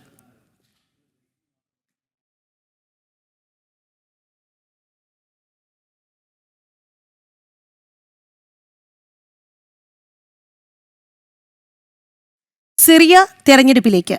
സെപ്റ്റംബർ 15-നും 20-നും ഇടയിൽ പാർലമെന്റ് തെരഞ്ഞെടുപ്പ് നടക്കുമെന്ന് ഉന്നത ജനകീയ തെരഞ്ഞെടുപ്പ് കമ്മിറ്റി അധ്യക്ഷൻ മുഹമ്മദ് താഹ അൽ അഹ്മദ് അറിയിച്ചു. 250 അംഗ പാർലമെന്റിലേക്കായിരിക്കും തെരഞ്ഞെടുപ്പ്. വിവരങ്ങളുമായി ഐസൻ ജോസ് ഉണ്ട്. ഐസൻ, വിശദാംശങ്ങൾ. തീർച്ചയായും രാഖി, ഇപ്പോൾ നമുക്ക് ലഭ്യമാകുന്ന വിവരങ്ങൾ അനുസരിച്ച് സെപ്റ്റംബർ 15-നും 20-നും ഇടയ്ക്ക് തെരഞ്ഞെടുപ്പ് നടക്കുമെന്ന വിവരങ്ങളാണ് പുറത്തു വരുന്നത്. നിലവിൽ നമുക്ക് ലഭ്യമാകുന്ന സൂചനകൾ അനുസരിച്ച് നേരത്തെ സൂചിപ്പിച്ചതുപോലെ അഹമ്മദ് അൽ ഷാറയുടെ താൽക്കാലിക സർക്കാരാണ് ഇപ്പോൾ ഭരിക്കുന്നത്. താൽക്കാലിക സർക്കാരിന്റെ ഭരണം അവസാനിപ്പിച്ച് ജനകീയ സർക്കാരിലേക്ക് കാര്യങ്ങൾ കൊണ്ടെത്തിക്കുക എന്ന നിലപാട് നേരത്തെ തന്നെ അറിയിക്കുകയും ചെയ്തിരുന്നു. നമുക്കിപ്പോൾ മനസ്സിലാക്കുന്ന വിവരങ്ങൾ അനുസരിച്ച് നേരത്തെ 150 അംഗങ്ങളുള്ള പാർലമെന്റ് ആണെങ്കിൽ ഇപ്പോൾ അത് 210 അംഗങ്ങളായി ഉയർത്തിയിട്ടുണ്ട്. ഇതിൽ 3/1, അതായത് 70ഓളം പേരെ പ്രസിഡന്റ് അഹമ്മദ് അൽ ഷാറ നേരിട്ട് നോമിനേറ്റ് ചെയ്യുക എന്നാണ് മനസ്സിലാക്കാൻ സാധിക്കുന്നത്. മാത്രമല്ല ബാക്കിയുള്ള സീറ്റുകളിലേക്ക് തെരഞ്ഞെടുപ്പ് നടക്കുകയും ചെയ്യുമെന്നും അറിയാൻ സാധിക്കുന്നുണ്ട്. നിലവിൽ നമുക്ക് ലഭ്യമാകുന്ന വിവരങ്ങൾ അനുസരിച്ച് ബഷാർ അൽ അസദിനെ പുറത്താക്കിയതിന് ശേഷമുള്ള ആ ഒരു അവസ്ഥയിൽ നിന്നും താൽക്കാലിക സർക്കാരിലേക്ക് നീങ്ങുകയും താൽക്കാലിക സർക്കാരിനെ പല സംവിധാനങ്ങളും പല രാഷ്ട്രങ്ങളും അംഗീകരിക്കുകയും ചെയ്തിരുന്നു. ഇതിന് പിന്നാലെയാണ് ഇപ്പോൾ തെരഞ്ഞെടുപ്പ് പ്രഖ്യാപിച്ചിരിക്കുന്നത്. സെപ്റ്റംബർ 15-നും 20-നും ഇടയിൽ തെരഞ്ഞെടുപ്പ് നടക്കുമെന്ന പ്രാഥമിക വിവരമാണ് ലഭ്യമായിരിക്കുന്നത്. തെരഞ്ഞെടുപ്പിന് ശേഷം എന്ന് സർക്കാർ അധികാരത്തിൽ വരുമെന്ന് വഴിയെ മനസ്സിലാക്കാൻ സാധിക്കുമെന്നാണ് അറിയുന്നത്. ശരി ഐസൻ, സിറിയ തെരഞ്ഞെടുപ്പിലേക്ക് പോവുകയാണ്. സെപ്റ്റംബറിൽ തെരഞ്ഞെടുപ്പ് ഉണ്ടാകും എന്നാണ് ഐസൻ ജോസ് വ്യക്തമാക്കുന്നത്. ഇനി തിരുവനന്തപുരത്തേക്കാണ്. തിരുവനന്തപുരം DCC അധ്യക്ഷനായിരുന്ന പാലോട് രവിയുടെ ഫോൺ വിളി വിവാദം KPCC അന്വേഷിക്കും. അച്ചടക്ക സമിതി അധ്യക്ഷൻ തിരുവഞ്ചൂർ രാധാകൃഷ്ണനാണ് അന്വേഷണ ചുമതല. ശബ്ദരേഖ പ്രചരിച്ചതടക്കം അന്വേഷിക്കും. വിവരങ്ങളുമായി പ്രശാന്ത് ശങ്കരമംഗലത്തുണ്ട്. പ്രശാന്ത്, ഈ വിഷയം വലിയ രീതിയിൽ ചർച്ചയാക്കേണ്ടതില്ല, പരസ്യ പ്രതികരണം വേണ്ട എന്നൊക്കെ നേതാക്കളോട് നിർദ്ദേശം നൽകുന്നുണ്ട് എങ്കിൽ പോലും ഇപ്പോൾ അന്വേഷണം എന്ന രീതിയിലേക്ക് കാര്യങ്ങൾ എത്തുന്നുണ്ട്. പ്രശാന്ത് ലൈനിലുണ്ടെന്ന് പ്രതീക്ഷിക്കുന്നു. പ്രശാന്ത്, തിരുവനന്തപുരം DCC അധ്യക്ഷനായിരുന്ന പാലോട് രവിയുടെ ഫോൺ സംഭാഷണം പുറത്തു വന്നതോടുകൂടി വലിയ രീതിയിൽ പാർട്ടി പ്രതിരോധത്തിലായിരുന്നു. ഒപ്പം തന്നെ ഈ വിഷയത്തിൽ അധികം പരസ്യ പ്രതികരണങ്ങളൊന്നും വേണ്ട, വലിയ രീതിയിൽ ചർച്ചയാക്കേണ്ട എന്ന നിർദ്ദേശമായിരുന്നു KPCC നൽകിയിരുന്നത്. പക്ഷേ ഇപ്പോൾ ഈ വിഷയം അന്വേഷിക്കും, അതിനു വേണ്ടിയിട്ടൊരു അച്ചടക്ക സമിതിയെ നിയോഗിക്കുന്നു, തിരുവഞ്ചൂർ രാധാകൃഷ്ണനാണ് അന്വേഷണ ചുമതല എന്ന രീതിയിലുള്ള വാർത്തകളാണ് ഇപ്പോൾ പുറത്ത് വരുന്നത്. എങ്ങനെയാണ് വിവരങ്ങൾ? രാഖി, വിവാദ ഫോൺ വിളി അന്വേഷിക്കാനുള്ള തയ്യാറെടുപ്പിലാണ് KPCC നേതൃത്വം. ഇപ്പോൾ KPCC അധ്യക്ഷൻ തന്നെയാണ് ഇത് അച്ചടക്ക സമിതി അന്വേഷിക്കുമെന്ന് പറഞ്ഞിരിക്കുന്നത്. അച്ചടക്ക സമിതിയുടെ അധ്യക്ഷൻ തിരുവഞ്ചൂർ രാധാകൃഷ്ണനാണ്. തിരുവഞ്ചൂർ രാധാകൃഷ്ണൻ അധ്യക്ഷനായ അച്ചടക്ക സമിതി ഈ വിഷയങ്ങളടക്കം, അതായത് വിവാദ ഫോൺ വിളി അടക്കമുള്ള സംഭവങ്ങൾ അന്വേഷിക്കും എന്നാണ് ഇപ്പോൾ അറിയാൻ കഴിയുന്നത്.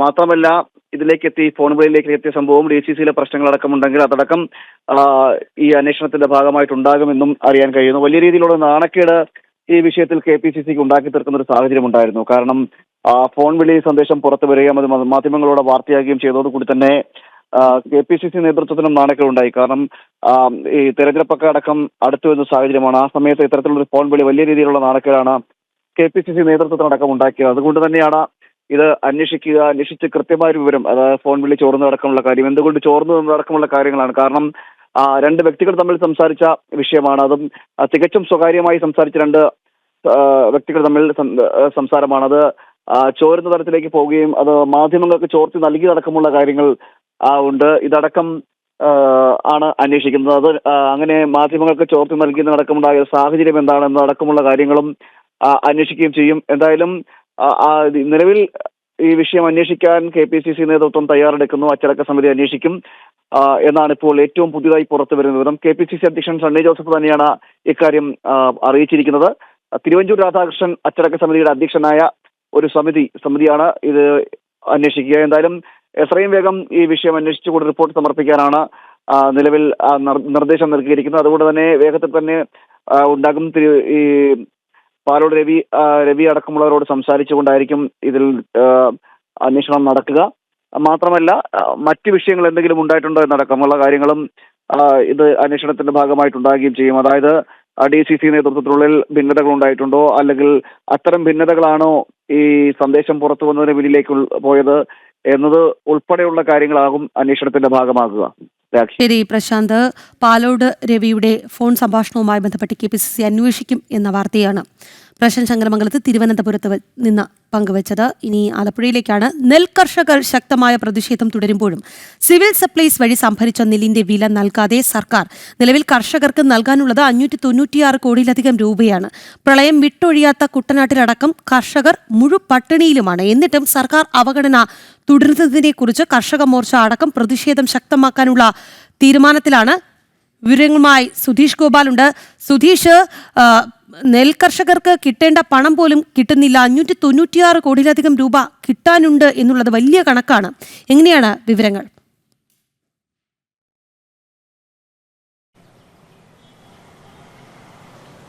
രാഹി, കഴിഞ്ഞ ഏപ്രിൽ സംഭരിച്ച നെല്ലിൻ്റെ വിലയാണ് ഇനിയും നൽകിയിട്ടില്ലാത്തത്. അത് ഏതാണ്ട് 1 ലക്ഷത്തിലധികം കർഷകരാണ് ഇതുമൂലം ബുദ്ധിമുട്ടുന്നത്. ഇത്തരം കർഷകർ വലിയ രീതിയിലുള്ള പ്രതിഷേധവുമായി രംഗത്തെത്തിയിരുന്നു.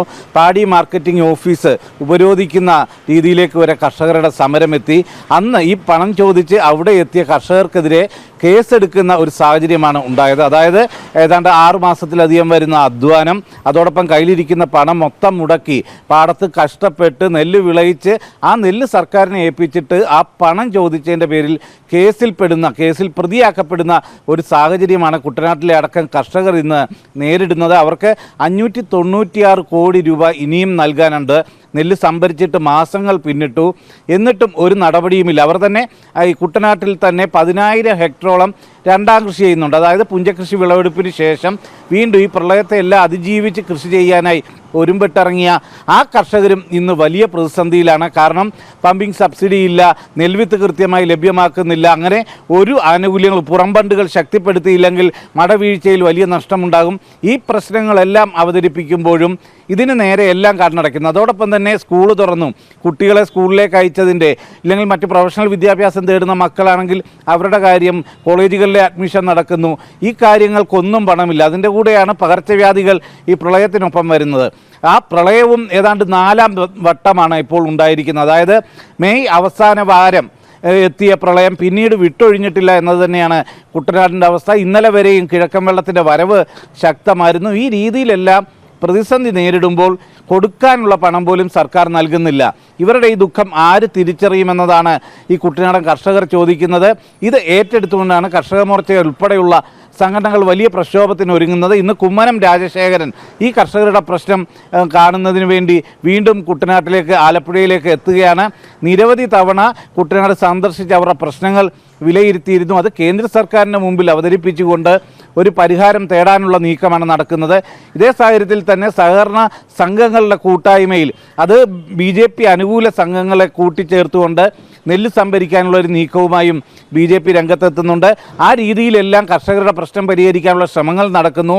എന്നാൽ സംസ്ഥാന സർക്കാരിൻ്റെ ഭാഗത്തു നിന്നും പൂർണ്ണമായ അവഗണനയാണ്. ഈ വിഷയങ്ങൾ ചൂണ്ടിക്കാട്ടി ഇന്ന് കുമ്മനം രാജശേഖരൻ കൃഷിമന്ത്രി P. പ്രസാദുമായും കൂടിക്കാഴ്ച നടത്തുന്നുണ്ട്. അതിനുശേഷം മാധ്യമങ്ങളെ കാണുന്നുണ്ട്. ഈ ഒരു സാഹചര്യത്തിൽ കുട്ടനാട്ടിലെ കർഷകരുടെ പ്രശ്നങ്ങൾക്ക് ഏതെങ്കിലും തരത്തിലുള്ള പരിഹാരം ഉണ്ടാകുമോ എന്നത് തന്നെയാണ് നോക്കിക്കാണേണ്ടത്. എന്തുതന്നെയായാലും വലിയ ക്രൂരതയാണ്. 596.6 കോടി രൂപ നൽകാനുണ്ട്. അതോടൊപ്പം തന്നെ മറ്റ് കാർഷിക മേഖലയുമായി ബന്ധപ്പെട്ട സംഭരിച്ച നെല്ലിന്റെ വില സർക്കാർ നൽകുന്നില്ല. ഇതോടുകൂടി വലിയ രീതിയിലുള്ള ദുരിതത്തിലേക്ക് കർഷകർ പോകുന്നുണ്ട്. കർഷകർക്ക് നൽകാനുള്ളത് 596 കോടിയിലധികം രൂപ എന്നുള്ള കണക്ക് വളരെ ഞെട്ടിക്കുന്നതാണ്. പ്രളയം വിട്ടൊഴിഞ്ഞിട്ടില്ല കുട്ടനാട്ടിൽ. അവിടെ കർഷകർക്ക് പട്ടിണിയിലാണ്. എന്നിട്ടും സർക്കാർ തിരിഞ്ഞു നോക്കുന്നില്ല എന്നതാണ് കാര്യം. കർഷക മോർച്ച ഈ വിഷയം അടക്കം ഉന്നയിച്ചുകൊണ്ട് പ്രതിഷേധിക്കാനുള്ള തീരുമാനത്തിലുമാണ്. സുധീഷ് ഗോപാലാണ് ആലപ്പുഴയിൽ നിന്ന് വിശദാംശങ്ങൾ നൽകിയത്. ചോള സാമ്രാജ്യത്തിന്റെ പെരുമയിലേക്ക് ലോകശ്രദ്ധ ഒന്നാകെ എത്തിക്കുന്നതായിരുന്നു പ്രധാനമന്ത്രി നരേന്ദ്രമോദിയുടെ തമിഴ്നാട് സന്ദർശനം. ഗംഗൈക്കൊണ്ട ചോളപുരം ക്ഷേത്രത്തിൽ ദർശനം നടത്തിയ പ്രധാനമന്ത്രി ആടിത്തിരുവാതിര ചടങ്ങിലും പങ്കെടുത്ത ശേഷമാണ് മടങ്ങിയത്. തമിഴ്നാട്ടിലെ അവിസ്മരണീയമായ ദിനം മഹത്തായ ചോള സംസ്കാരത്തിന് സമർപ്പിച്ചിരിക്കുകയാണെന്ന് പ്രധാനമന്ത്രി സമൂഹമാധ്യമത്തിൽ കുറിച്ചു. പ്രധാന സേവകന്റെ തമിഴ്നാട് സന്ദർശനത്തിന്റെ ദൃശ്യങ്ങളിലേക്ക്.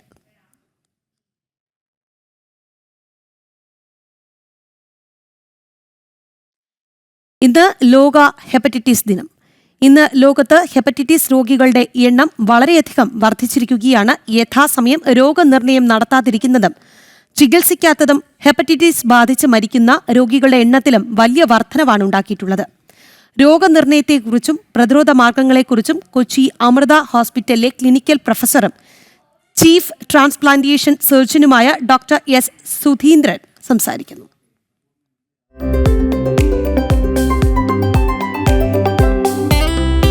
ജൂലൈ 28 ഇന്ന് ഹെപ്പറ്റൈറ്റിസ് ദിനമാണ്.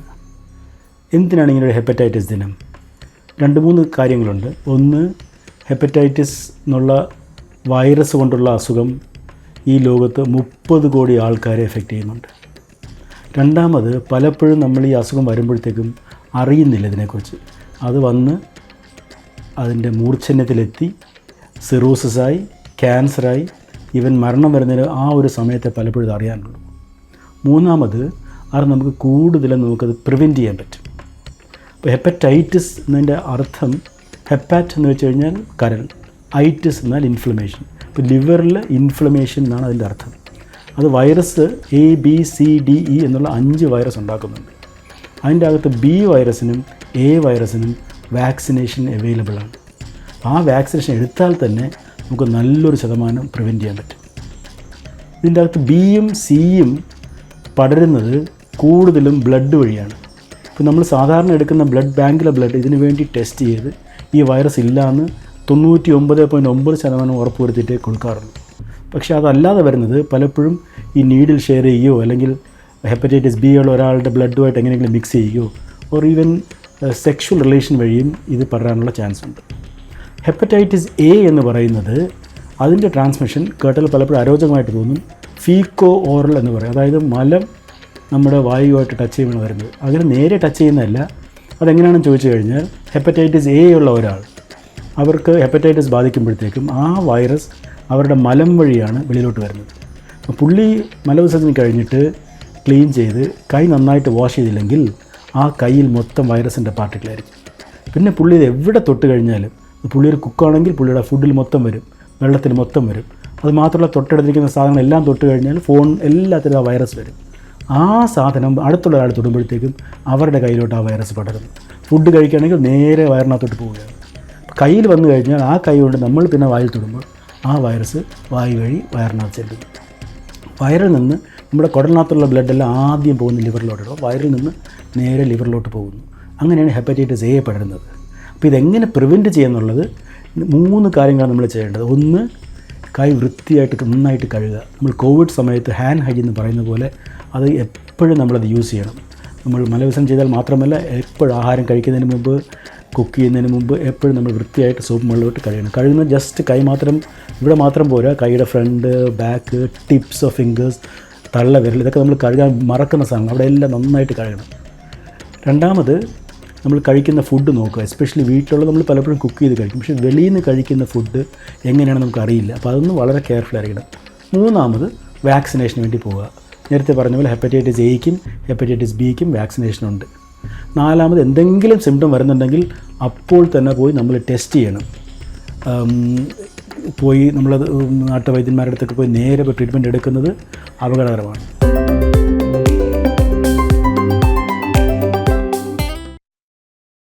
ജർമ്മനിയിൽ ട്രെയിൻ പാളം തെറ്റിയ അപകടം 3 പേർ മരിച്ചു. നിരവധി പേർക്ക് പരിക്കേറ്റിട്ടുണ്ട്. ദക്ഷിണ ജർമ്മനിയിൽ മ്യൂണിക്കിൽ നിന്ന് 188 കിലോമീറ്റർ അകലെ വനപ്രദേശത്താണ് അപകടം ഉണ്ടായത്. ട്രെയിനിൽ 100-ലധികം പേരുണ്ടായിരുന്നു. എത്ര പേർക്ക് പരിക്കേറ്റിട്ടുണ്ട് എന്ന് കൃത്യമായി സ്ഥിരീകരിക്കാനായിട്ടില്ല.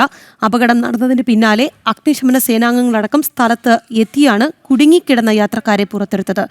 കനത്ത മഴയെ തുടർന്നുണ്ടായ മണ്ണിടിച്ചിലാണ് അപകട കാരണമെന്നാണ് പ്രാഥമിക നിഗമനം.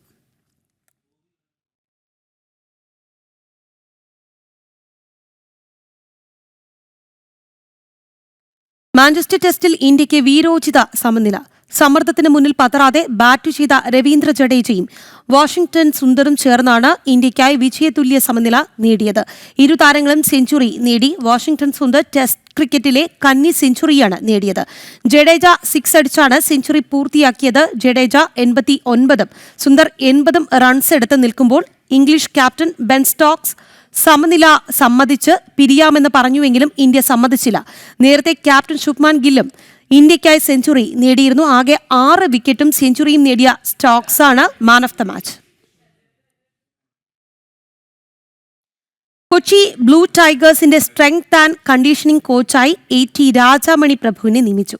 R അശ്വിൻ അടക്കമുള്ള ഇന്ത്യൻ താരങ്ങളുടെ കരിയറിൽ നിർണായക സ്വാധീനം ചെലുത്തിയിട്ടുള്ള രാജാമണി IPL-ൽ രാജസ്ഥാൻ റോയൽസിനൊപ്പവും പ്രവർത്തിച്ചിട്ടുണ്ട്. രാജാമണിയിലൂടെ ടീമിൽ പുതിയൊരു ഫിറ്റ്നസ് സംസ്കാരം വളർത്തിയെടുക്കാൻ കഴിയുമെന്നാണ് കൊച്ചി മാനേജ്മെന്റിന്റെ പ്രതീക്ഷ. അശ്വിന് പുറമെ മുഹമ്മദ് സിറാജ്, S ബദ്രിനാഥ്, L ബാലാജി തുടങ്ങിയ താരങ്ങളെയും രാജാമണി പരിശീലിപ്പിച്ചിട്ടുണ്ട്.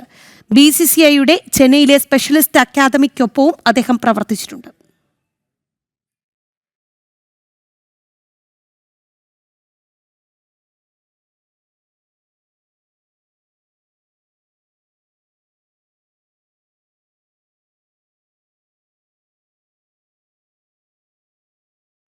ചോള സാമ്രാജ്യത്തിന്റെ പെരുമയിലേക്ക് ലോകശ്രദ്ധ ഒന്നാകെ എത്തിക്കുന്നതായിരുന്നു പ്രധാനമന്ത്രി നരേന്ദ്രമോദിയുടെ തമിഴ്നാട് സന്ദർശനം. ഗംഗൈക്കൊണ്ട ചോളപുരം ക്ഷേത്രത്തിൽ ദർശനം നടത്തിയ പ്രധാനമന്ത്രി ആടിത്തിരുവാതിര ചടങ്ങിലും പങ്കെടുത്ത ശേഷമാണ് മടങ്ങിയത്. തമിഴ്നാട്ടിലെ അവിസ്മരണീയമായ ദിനം മഹത്തായ ചോള സംസ്കാരത്തിന് സമർപ്പിച്ചിരിക്കുകയാണ് എന്ന് പ്രധാനമന്ത്രി സാമൂഹ്യമാധ്യമത്തിൽ കുറിച്ചു. പ്രധാന സേവകന്റെ തമിഴ്നാട് സന്ദർശനത്തിന്റെ ദൃശ്യങ്ങൾ കണ്ട് നമുക്ക് ഇന്നത്തെ പുത്തൻപുലരി അവസാനിക്കാം.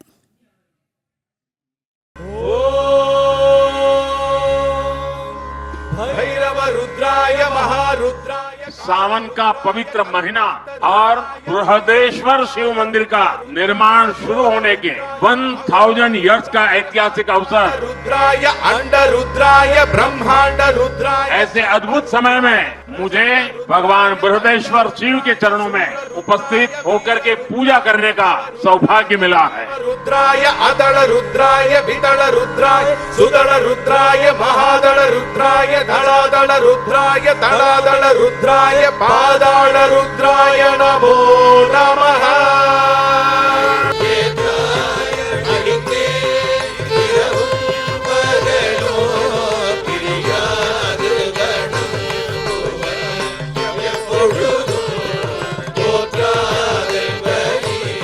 सावन का मास हो, राज राजा की श्रद्धा भूमि हो और इलिया राजा की तपस्या हो. कैसा अद्भुत वातावरण, बहुत अद्भुत वातावरण. और मैं तो काशी का सांसद हूँ और जब ओम नमः शिवाय सुनता हूँ तो रोंगटे खड़े हो जाते.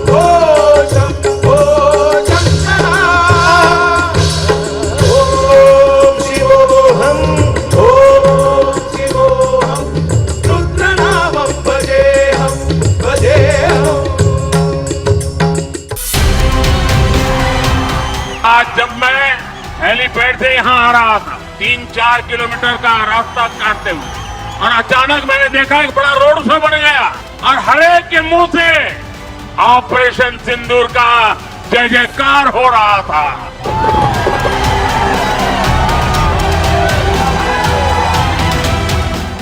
राज राजा चोला, राजेंद्र चोला, ये नाम भारत की पहचान और गौरव के पर्याय है. चोला साम्राज्य का इतिहास और विरासत ये भारत के वास्तविक सामर्थ्य का, ट्रू पोटेंशियल का उद्घोष है.